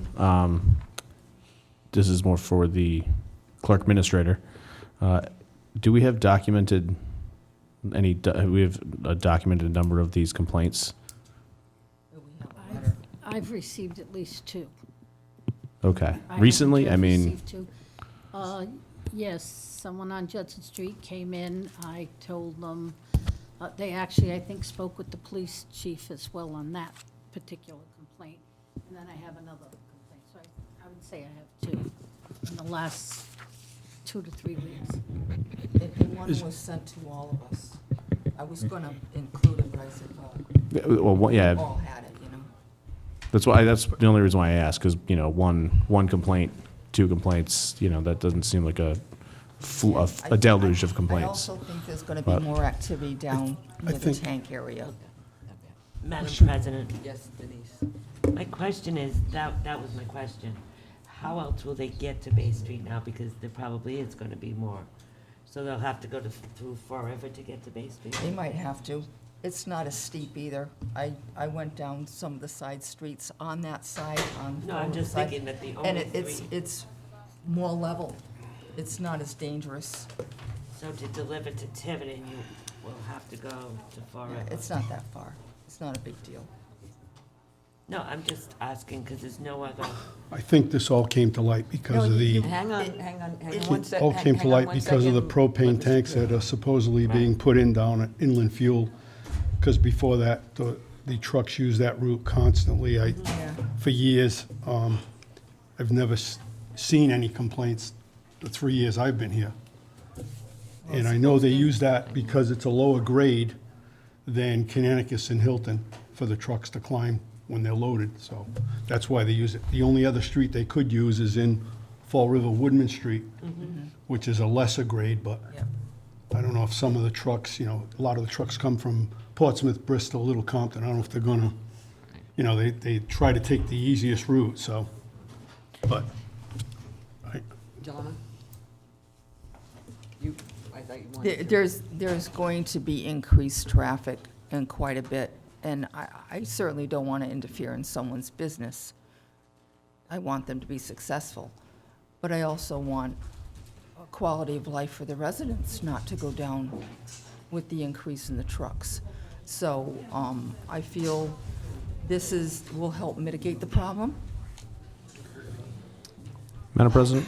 Yes, John. And I know I'm really only allowed to speak once, but might I offer a suggestion that we refer this request to the police chief or maybe DPW director, get some input from our local experts before we move forward amending an ordinance? Well, this is a little bit of it's a little bit tricky here, what is being proposed. From Tiverton, there are 3 streets that service where the inland fuel tanks are, and that's a pre-existing business. It's been there for a long time. But because of the grade, they have always been restricted for their deliveries to Judson. It's the only street that they're allowed to go up and down. And as I think Joe mentioned, the only other way you cannot get, and this is a Tiverton business, you cannot get there any other way from Tiverton except to go down one of those 3 streets, and as of right now, it's only Judson. The only other option is to drive on 138 north into Fall River, which it's a bit of a ways till you get to Woodson, but even then, you're gonna be cutting down, that's a residential street in Fall River, and then come back down Bay Street. I think part of the reason that this is bubbled to the surface is that Inland Fuel has a proposal to add additional tanks, which will involve some additional trucks. Keep in mind, however, the approval for that needs to go to the zoning board. They need zoning relief in order to do that.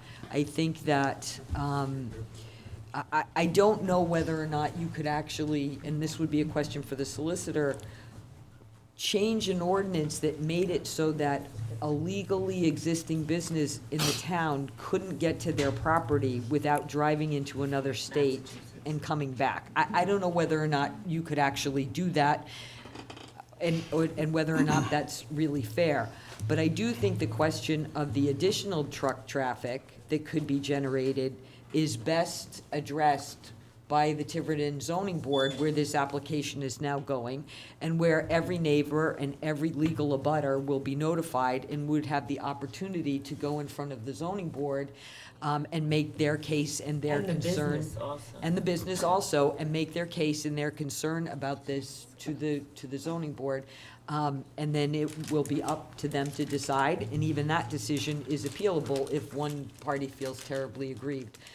So I don't know whether or not you can make an ordinance that a business couldn't get to its own business without going to another state. But I just think this belongs being heard, and I would encourage everybody who has an opinion and is potentially affected, that they should attend that zoning board meeting and be heard then.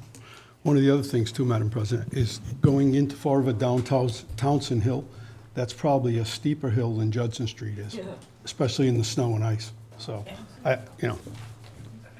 I don't know which one would be better. We don't know yet what the zoning board will do.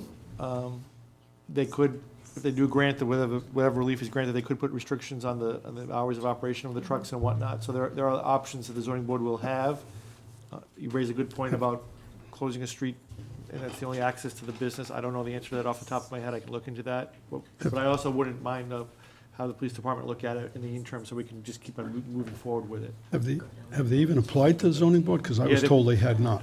I don't know if they've applied. They've been before the planning board for a concept review, which we approved, and then they haven't applied yet. So they haven't even applied. They haven't yet. applied. That's what I was told. And they won't be able to operate until they, or they won't be, they can operate now. They won't be allowed to expand unless they get permission from the zoning board. So it might be something where we don't have to worry about. Okay. So what's the plan of action? So I'm not opposed to getting a police department review of your request. Okay. And then we'll wait on the other, we're waiting for the zoning, and we'll see what they do there, and in the interim, I'll research whether or not we can actually close the street for an existing business that would limit, which would force them to go outside of the state to get to their own business. All right, so I should make a motion that we get a report from the police chief on, We can just refer it to police chief. refer to the, Police chief for And continue for it. opinion. for an And opinion. continue it. You can continue to the next meeting. Yeah, continue it to the next For a meeting. continuance, could it be for the next meeting? Well, I Or mean, is it too much? I think that the police report could go on the consent agenda, couldn't it? Sure. I mean, we could have a report submitted to us to be placed on the consent agenda, and certainly that police report could be made available to the zoning board of review, too. Yeah, that's. It might be helpful, exactly, yeah. It could, Yeah, I'd also like them to Okay, have a fine. copy of my agenda item and my request, and a copy of the ordinance. To the zoning board? Yeah, Yeah, we can do please. that. I can make Yes. sure that happens. Thank you. Item F, Counselor Cook, discussion and possible vote to begin process for an ordinance relating to aquaculture. Yeah, I think I have, There are two of us. Mr. Cox is here and is gonna help me out. Hi, Bruce, thank Good you evening. for coming. Madam President, members of the council, good evening. Bruce Cox, I'm chairman of your Harbor Commission, for those of you who don't know me. Back in February, we had an applicant come before us for an aquaculture site. It's in the preliminary stages, very preliminary stages. The process of aquaculture review is that CRMC has a preliminary review of a application, or not even an application, a concept, and they have to get input from various communities that are affected by that proposal. The gentleman that's in charge of it is Mr. Dave Butel at CRMC. The proposal that was before us was the Bowen brothers at Bowen Farm. These are a couple of gentlemen from down in Little Compton.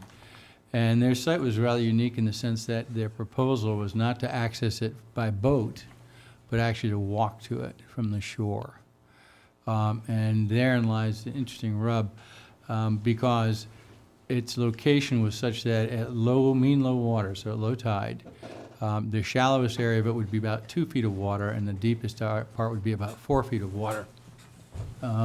There was a representative there from DEM, which is the water quality people, and also looking after the recreational utilization of the waters of the state. For those of you who don't know, while we landowners, people of Tiverton, own down to mean low water, once we get to that point, we, as Mr. Butel very clearly said, there are no abutters to CRMC. You don't have any right to extra particular special notice or that sort of thing. There was not uniform consent in our group about how to proceed with this. We said, we had a vote that said we didn't feel it was at this juncture, because there's no formal application, something we should say shouldn't happen or should happen. Two people had concerns with the water quality coming out of the brook there by Sefowit and such. Others were concerned, one member was concerned about the fact that a significant part of this, well, most of this site was actually on what is supposedly quahogging or clamming area that would be recreational fishing, for the same reason that they wanted to put the aquaculture farm there, because you can walk out and dig cogs there at low tide. Present at the meeting was a gentleman, Mr. Philip Capaldi, who's from the other side of the bay over in West Bay, and he brought and delivered to us at that, well, to me at the end of the meeting, and so it didn't come up until our subsequent meeting, our meeting just this March, a memorandum of understanding between CRMC, which is Coastal Resource Management Council, and the town of Charleston. What he has expressed, what Mr. Capaldi expressed, and his concern is that once an aquaculture farm is in place, any expansion of that farm is exclusively in the purview of CRMC, and no further input is given to the communities. And he says, you know, you give them an acre, and next thing you know, you have 3 acres. And they have had problems, I guess, with this over on the West Bay. I'm not personally familiar with it, but hearing from Mr. Capaldi, and he's sent some emails to Madam Cook and to our various boards expressing this concern. I have brought with me, did you have the opportunity, Madam Cook, to share that memorandum of understanding, which is the Charleston one at all? Everyone had a copy of it. Okay. And she wanted to have the council, and it was a recommendation from the commission at our March meeting, that the council talk to their solicitor about approaching CRMC and entering into a memorandum of understanding. And the vote to recommend it was not unanimous. One member felt, they looked at this and said, well, it really doesn't have any teeth. Madam Cook spoke with somebody over in Charleston. I don't remember, you didn't identify who, but some other elements that would be helpful. And my thought in it would be, if nothing else, to have within it an attempt to get that which we don't currently have, which is a designation or a standing as an abutter to this particular site or to aquaculture farms in the waters of Tiverton or adjacent to the town of Tiverton. And I think, quite honestly, that's an excellent idea. You need to do something to get teeth. In terms of this specific application, if they actually file an application, we will get a notice of that fact. Mr. Butel has said that we will get a notice of that, and then when that occurs, we will require that it comes before our commission. And if we have an objection, we will be able to say we object to this for whatever reason, and then it will have to go before the full Coastal Resource Management Council up in Providence, at which time our objections can be heard. To what extent, to what level of evidence we need to lay, I don't know. But that's where it would go to. And ultimately, it's CRMC's call. They own the water. To give people an example of how that plays out, back in the 1800s, when they broke through the salt pond out in Block Island, it used to be a freshwater pond. And they told New Shoreham that if, we need a safe harbor. If you break through the sand dunes here and make that a safe harbor, you'll still control it. And then when Champlain's wanted to add on to their wharfs, they said, you own the water, you have the rights to manage the water, but we own the bottom, because that's now salt water, even though it had been fresh water. And the Supreme Court said, yes, CRMC controls and has authority over all the bottoms of the waters of the state of Rhode Island. So, once they have control of it, it's theirs, and they'll do as they want. So I think the objective of this was to try to get standing as, in essence, an abutter, to have some true say, and ability to require people to come before us and require them to make presentations to the town council or at least to the commission. We're just an advisory board, but we can certainly make plenty of noise. Thank you. I believe all of us got a letter from Philip Capaldi, and a red flag went up for me. And I said, I'm not going to have the town get caught without being able to have something to mitigate this problem where you're starting to lose the ability for enjoying a recreational areas where they showed me an area that somebody else wants to use in Sepauwett, and on low tide, if you just have one and then you start having another and another, all of a sudden you can't use the water because it's now a farm. So to me, it's also a challenge for the Rhode Island Constitution, where it's telling you that you have the rights to enjoy the fishing and the clamming and all that stuff. I see it as you're now possibly going to lose that right because the CRCM and the state are saying that they own the land underneath the water. Well, if you're stepping on their farm, how are you going to enjoy what you usually do? Whether I clam or do musseling or not, it doesn't matter. Some people do, and they should continue to have that historic right to do so. So I felt it was it's really, really important that we start to get something in writing. This is a template. There's a few tweaks that the president of the Charlestown Town Council told me that she felt that I needed to add, because this is since 2015. Also, of course, as you know, it has their bodies of water in here. We'd have to put ours in here. And I would like us to go forward on this, because the longer we wait, the more at risk we are for losing some of our abilities to enjoy the water, the shallow water, and for our children, grandchildren, and going forward.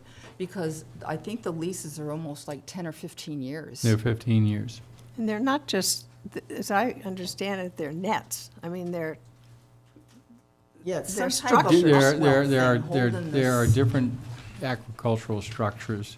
The ones that are proposed here are bottom cages. In other words, plastic, or think of it as, you've all seen lobster pots and wire cages. These are, in essence, wire cages the size of this table, in which there are plastic trays that are growing oysters, and they have to take these trays and do different things with them. So they lift up the lid of the box that is on the bottom. You don't see it, you can't, you don't see it, doesn't float in the water. It's anchored to the bottom. But its presence there would prohibit you from being able to shellfish where they are located. They would theoretically could very much interfere with fish casting of your lures and such in that area, because you'd be hung up on the cages. So Kayaking. you could kayak over them, because at mean low water, the closest ones in they want to keep them underwater, and they are I don't know as I have the diagram, but they're 18 to 24 inches tall, so they need to be in at least 2 feet of water at mean low water. So indeed, they found at some of the king low tides, it's extreme low tides, they needed to move the whole system outbound a bit. But above mean low water, when there's adequate clearance, a kayak takes almost no water. But anybody in any other kind of more substantial recreational vessel, runabout with an outboard propeller, would be prohibited from going in that area. At high tide, yes, you might clear, but you also could run the risk of damaging their equipment. Right. They mark it with buoys, on the corners, but they don't put up nets. They don't have that kind of thing. But it is a navigable, navigation issue. Bruce, other than Charlestown, and obviously Grover Fugate signed this, so they have an MOU with Charleston. Does any other community have an MOU on this? I'm not personally aware of it. Mr. Capaldi brought this to us, to our attention, as I said, at the February meeting. We only took it up on March because he brought up this to us at the end of the meeting. So his presentation and such wasn't on the agenda, just the Bowen and whatnot. So we couldn't bring this up, but it was brought before council commission on March.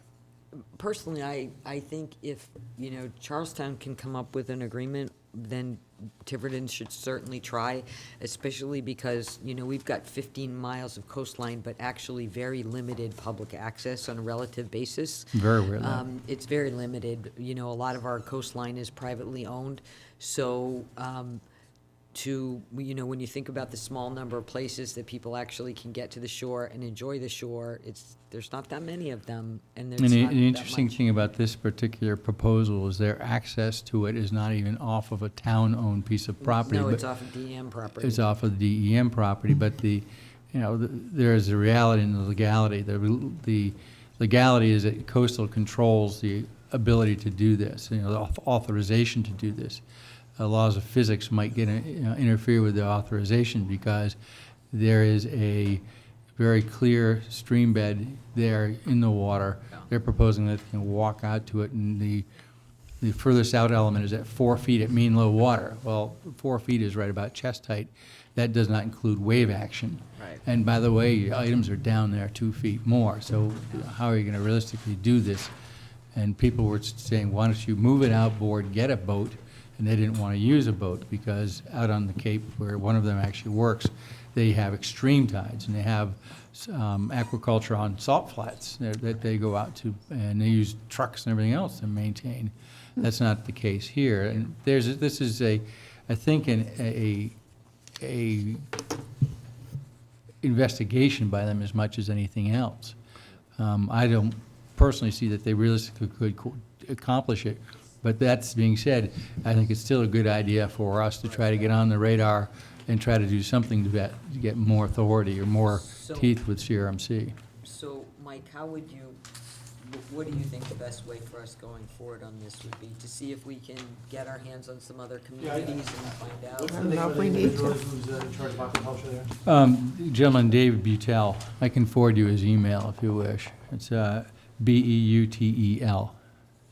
I did speak to the council president in Jamestown. They have harbor issues and various other issues, and they're trying to get their hands around what's happening. I talked to Jamestown, Charlestown, South Kingston. They also have this before them, so they're all kind of trying to get in front of this this problem. I just think it's really important. I wonder if, I know we haven't gotten to your legislative delegation yet, but I wonder if we, kind of like Butters list and Mr. Cox, if we require a town be considered a review party on the CMRC statute for any type of aquaculture, so it deals with it at a state level, so that they have to be given no notice and opportunity to be heard. Well, they already do on a preliminary basis, but it's at that point not even a formal application. And once the formal application process is out, you have 30 days to respond, and they'll extend that if you say, please extend it. What happens to us frequently when someone has a dock application, it comes and doesn't fall when we have a meeting scheduled, and I send them an email and say, please extend it, and they do it without any hesitancy. And I'm sure they do it for a aquaculture farm as well. And certainly if they didn't, we'd have a special meeting. But I think you're right. That would be that'd be a change of the Red Book regulation, which would be pretty tough.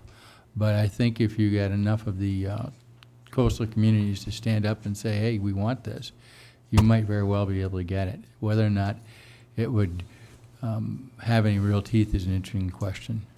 But it's a step. I also wanted to know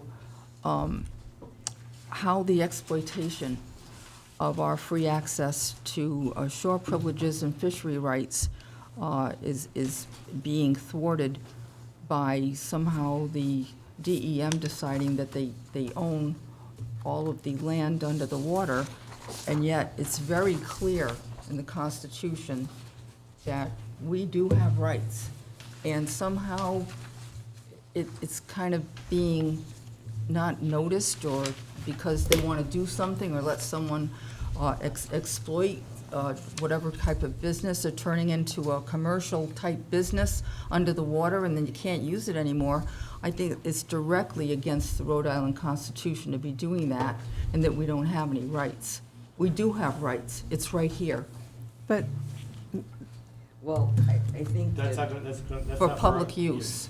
No, I agree, but we're not gonna solve that problem here. Right, No. but I do think that, so I'm asking the solicitor, assuming that the council, there's a consensus that this is certainly, a topic that we're interested in, and that we do want to protect, the residents' ability to access the shore. What do you think the best way to go forward would be to try and draft our own MOU, or? Probably yes, but what I'd like to do is get a meeting with CRMC and talk to them and see what they recommend, and obviously with your input as to making it a little stronger based upon the experience of Charlestown, and see what the process is. But I think we should, and I know Mr. Cox from a different life, so I can certainly reach out to him as well. With his input. Madam President? Yes, John. I just have one question, because I responded to Mr. Capaldi as well when he reached out, and he didn't seem to have an answer, but do we have a sense as to what size operation they're trying to produce The here? Bowen's is about just shy of an acre. So what is that, do you know what that is in terms of pieces per production per year? Because I happen to know one of the farms, the guy who owns one of the farms on Nittigrat Pond, And these things are not profitable until you're producing at least 30,000 pieces a year. I don't know, have the pieces and such memorized. I mean, they were, cautious in their initial outlay and their setup. They want to see if functionally it will work.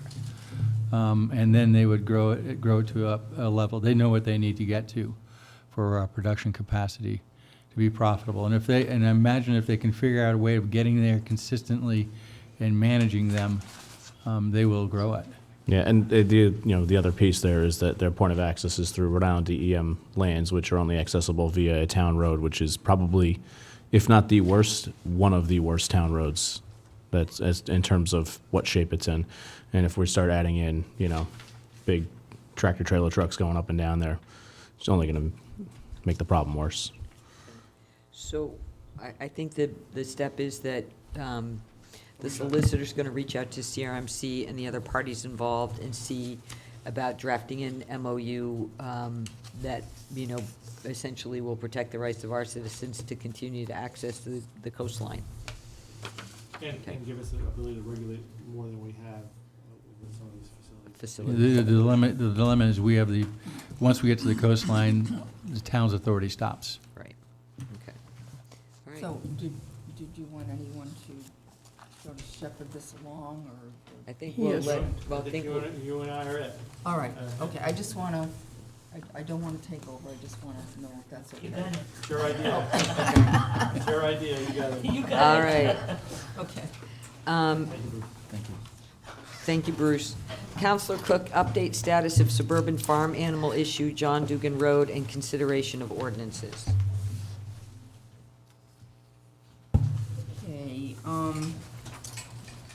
Okay, I just also want to bring, I did talk to the building inspector and the zoning inspector, and they were supposed to get something to me as to how to begin the process, and they haven't yet. It might be because, we might have a planner soon. But it just seems everything takes so long. We haven't had an update. And I also want, some counselors weren't here at the time, and if they so choose, they don't have to have me as the person to shepherd this through, but I included the meeting minutes where I was asked to kind of help with the animal ordinance. I didn't want anyone to think that I was just making it up. I even showed it to the building inspector. I didn't want him to think I was just in there on my own. So if it's okay with the council, I'd like to continue that and try to get these things on the agenda and get them going, get them passed. And there's a whole slew of stuff. There's like rooster problems. Who knew that they crow all day? And there's, I did. No, I mean, so I just thought maybe I watched too many cartoons. I thought they only did it when the sun rose. But then there's and I guess roaming chickens, and it's many problems. Also, he said it could come under nuisance, and I told him the nuisance ordinance was repealed a long time ago, and I cannot find any information as to why that was done. So we might need another nuisance ordinance. Madam President. Yes, Denise. But Don, I thought you and Gio were gonna work on this, though, no? I thought at some point Gio was gonna... the problem was we didn't have the zoning. all right. Yeah, we just recently got him, and plus the building inspector, so I kind of held things back. Madam Although President? I would like, go ahead, John. So I don't mean to cut you off, but I'm curious, because again, I wasn't here when this first came up, but are we suggesting that we're going to create an ordinance for something that we don't know if it's a more widespread problem beyond just one instance? I mean, has there been other feedback from the rest of the community? Are there other instances? Because I drove by this specific house, and it's obvious there's an issue, but it seems like the issue may be contained to these two abutting properties, and I don't necessarily know that we want to create an ordinance based off of one specific. I think it's a little more, I'm sorry, I think it's a little more global than that as far as North Tiverton goes. It's very congested, so it's not gonna work out well. And what I was told is that because there's a west wind, she's getting all the smell, and I'm thinking, we need to get a big fan and blow it the other way? I mean, I'm not sure, but I just think it's really not very neighborly. it's not nice, and I'm sure you wouldn't want to keep all your. I totally agree. I just, Yeah. I just don't think we But should we create an need to ordinance look at the whole for, thing and see what's going to work for people. Okay. yeah, I just don't know if we should be creating an ordinance for one specific person, that's And- all. And if and when this ordinance comes in front of us, the different counselors may decide whether or not they want an ordinance. Here's the one thing I would caution everybody who's talking about this, and is that you keep talking about the zoning official. Anything that you change in zoning is not going to do one thing to affect the property on John Dugan Road, because it's going to be pre-existing non-conforming. So so the zoning official isn't really the person. My understanding, in all honesty, Donna, was when this came up last year, you were gonna work with the then solicitor, Mr. Ciccione, and the animal control officer. If you want to do something that would actually affect the situation that's there, you're going to have to create a regular ordinance, because any zoning change is not going to address that. It might stop it in the future someplace else, but it won't fix that one. I will say this, it's not a simple thing to fix, though, without potentially limiting the rights of somebody who legitimately does have farm animals on a reasonably sized piece of property that is not being a nuisance. A lot of communities have tried this. It's not impossible, it's gonna take some work. And while I, encourage, we can all bring things forward, I think we need to do a little bit better about bringing forward stuff that's a little further down the road, or do a little work and bring the council something to work with, because it's, a little hard when we've got an idea but not really any backup to it. So again, I will ask the solicitor for his opinion as to the best way forward on this. I'll speak with Ms. Cook and we'll look at the situation. I'll probably have to come see it with you and Yeah. see what we can do, Yeah. look at the underlying zone and talk to the animal control officer and we'll. Right. I almost hit a I try to provide as much as I can, Tricia, but the problem is that if I start meeting with people and the council thinks I'm trying to undermine them, it doesn't look good. So I try to give as much information as I can, and then I'd like to have the consensus and also what I'd like to do or work on, and that you think it's okay, because we are a body of 7. So that's why Yes, although I I do it think this any way. counselor is, at any time that has an ordinance in mind, similar to, at least when you brought us this CRMC thing, there was an example of what an MOU is and what it means. Any counselor is welcome at any time to do that and doesn't need permission from the rest of the council, and it often allows us to get a little bit further down the road. Okay. But I'm gonna try and move us along, because we have. Thank you. Because we have a busy executive session tonight, and we have 2 attorneys here who are waiting for that. Counselor Cook and Counselor Driggs, discussion of reestablishment of Town Council Resolution, Municipal Facilities Committee, and/or establishment of a Municipal Facilities Maintenance Committee, duties, membership, and charge of committee, possible vote to proceed with necessary enabling resolutions. It's my understanding that I did forward something to the solicitor, and we are working on it. I'd like to pass on this for tonight, please. Yeah, Nancy's got more We're information. working. So, Okay, so we'll, Oh, we got to move that quick. so we'll put this on the next we had agenda. I also asked about ordinances, and the ordinances that we have are from 1968 or something, and we need, since we got this aquaculture problem, I had looked, and they're from, as you can see, 1967, and there's really nothing in the code book about aquaculture, so that needs to be updated also. I think that can be We'll talk about that one. part of the larger thing. Another. Okay. I'll put it in the pile. We're gonna become best friends. I thought we were best friends. There we go. Item J, Council President Hilton, discussion and possible authorization to retain expert zoning consultant to review historic quarry operations and regulations. So, the never-ending saga of the quarry situation in Tiverton has yet again bubbled to the surface. It is a long and complicated problem. There is a ton of history behind it. There is potentially legislation that needs to be changed at the State House, but there are also very specific zoning rights questions that relate to the quarries that are either operating, or I should say, some of the quarries that are operating or attempting to operating, where there are claims of pre-existing non-conforming rights.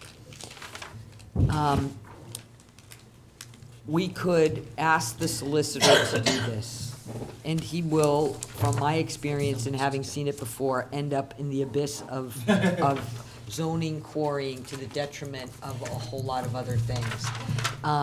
The whole idea of establishing, true pre-existing non-conforming status and a right to a grandfather right, it's a fairly complicated legal issue.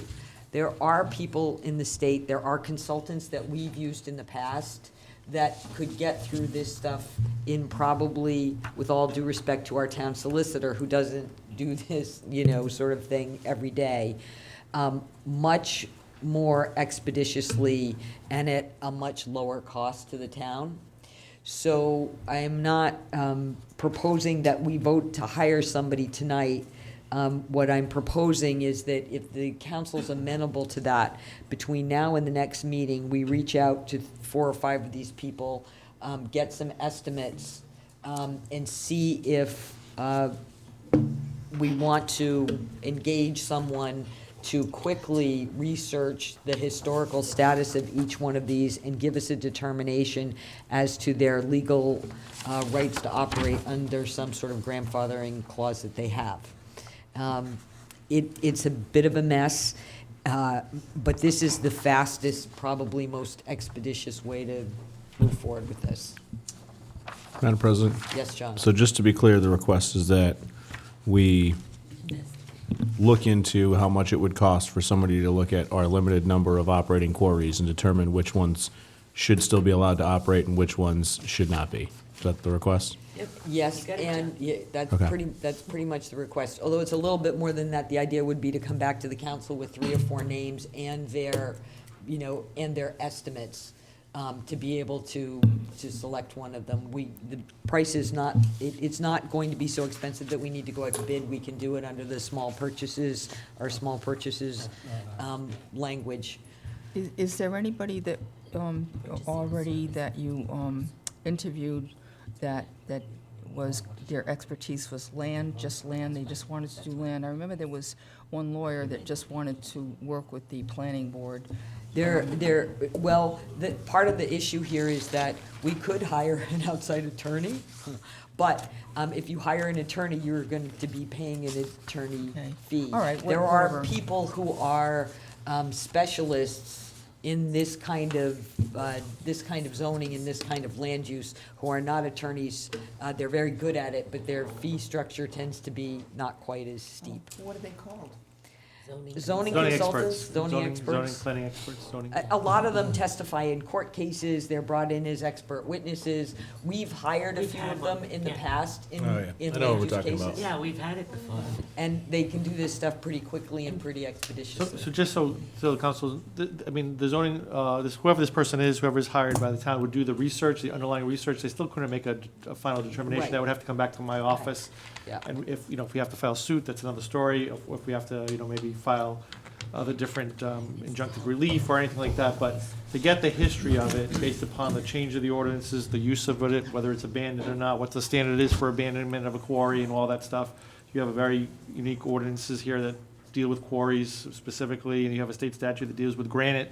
So there's a whole bunch of overlays here that frankly, I'd like to get someone to get the research done and then bring it back to me or whoever you might choose, and then figure out where we're gonna go. I have a feeling because the weather's getting warmer and people's windows are open, you're gonna get a lot more complaints about quarrying activities. And I know that the town clerk was presented with a license from 1973, indicating that the person would be able to allow to quarry, so. And the good thing about this is that before we move on anything, in other words, we try to either, have a cease and desist order on someone, we'd have the research done so that we could back up any kind of enforcement action that we take. So how do you want to do it, Trish? I think, go ahead, John. I just have one more point of clarification. Yeah.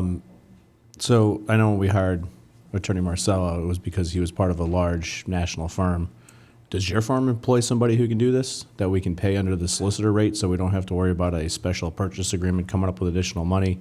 I know we've got you on retainer. Not in my Providence office, no. I could get someone from, New York, but I don't think it's gonna help. Oh, you. of course.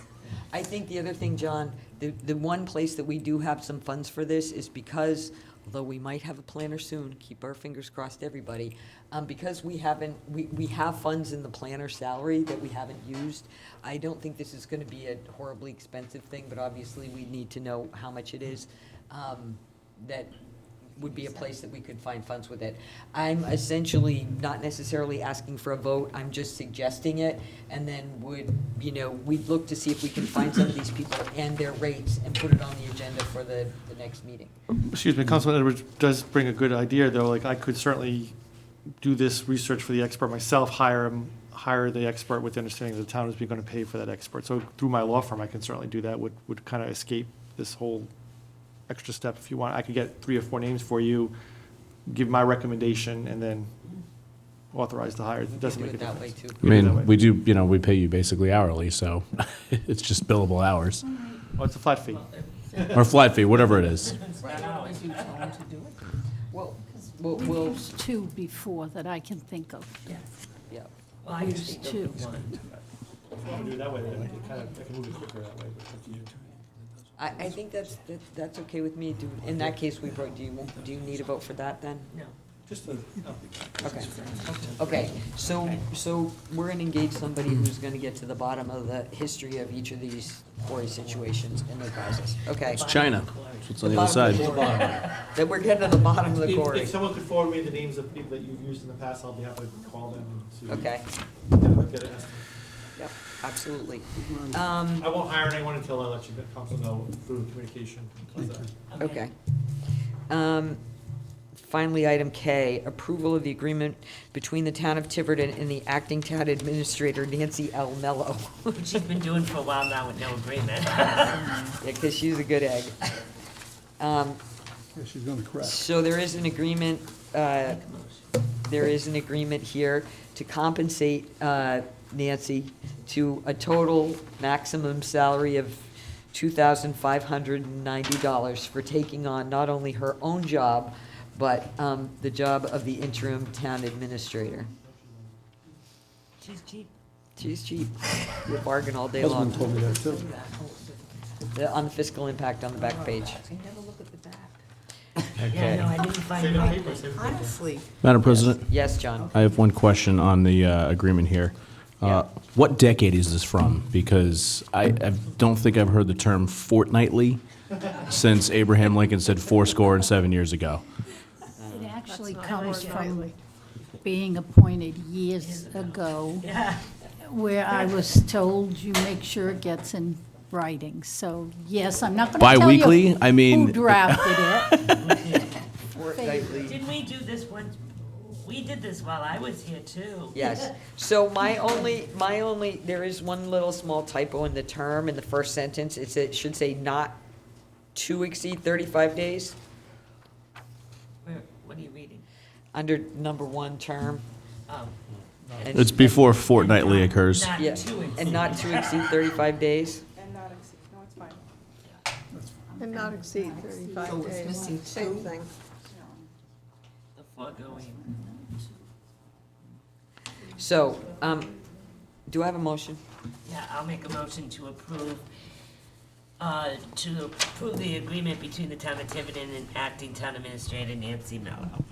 Second. Second. Any other comments or discussion?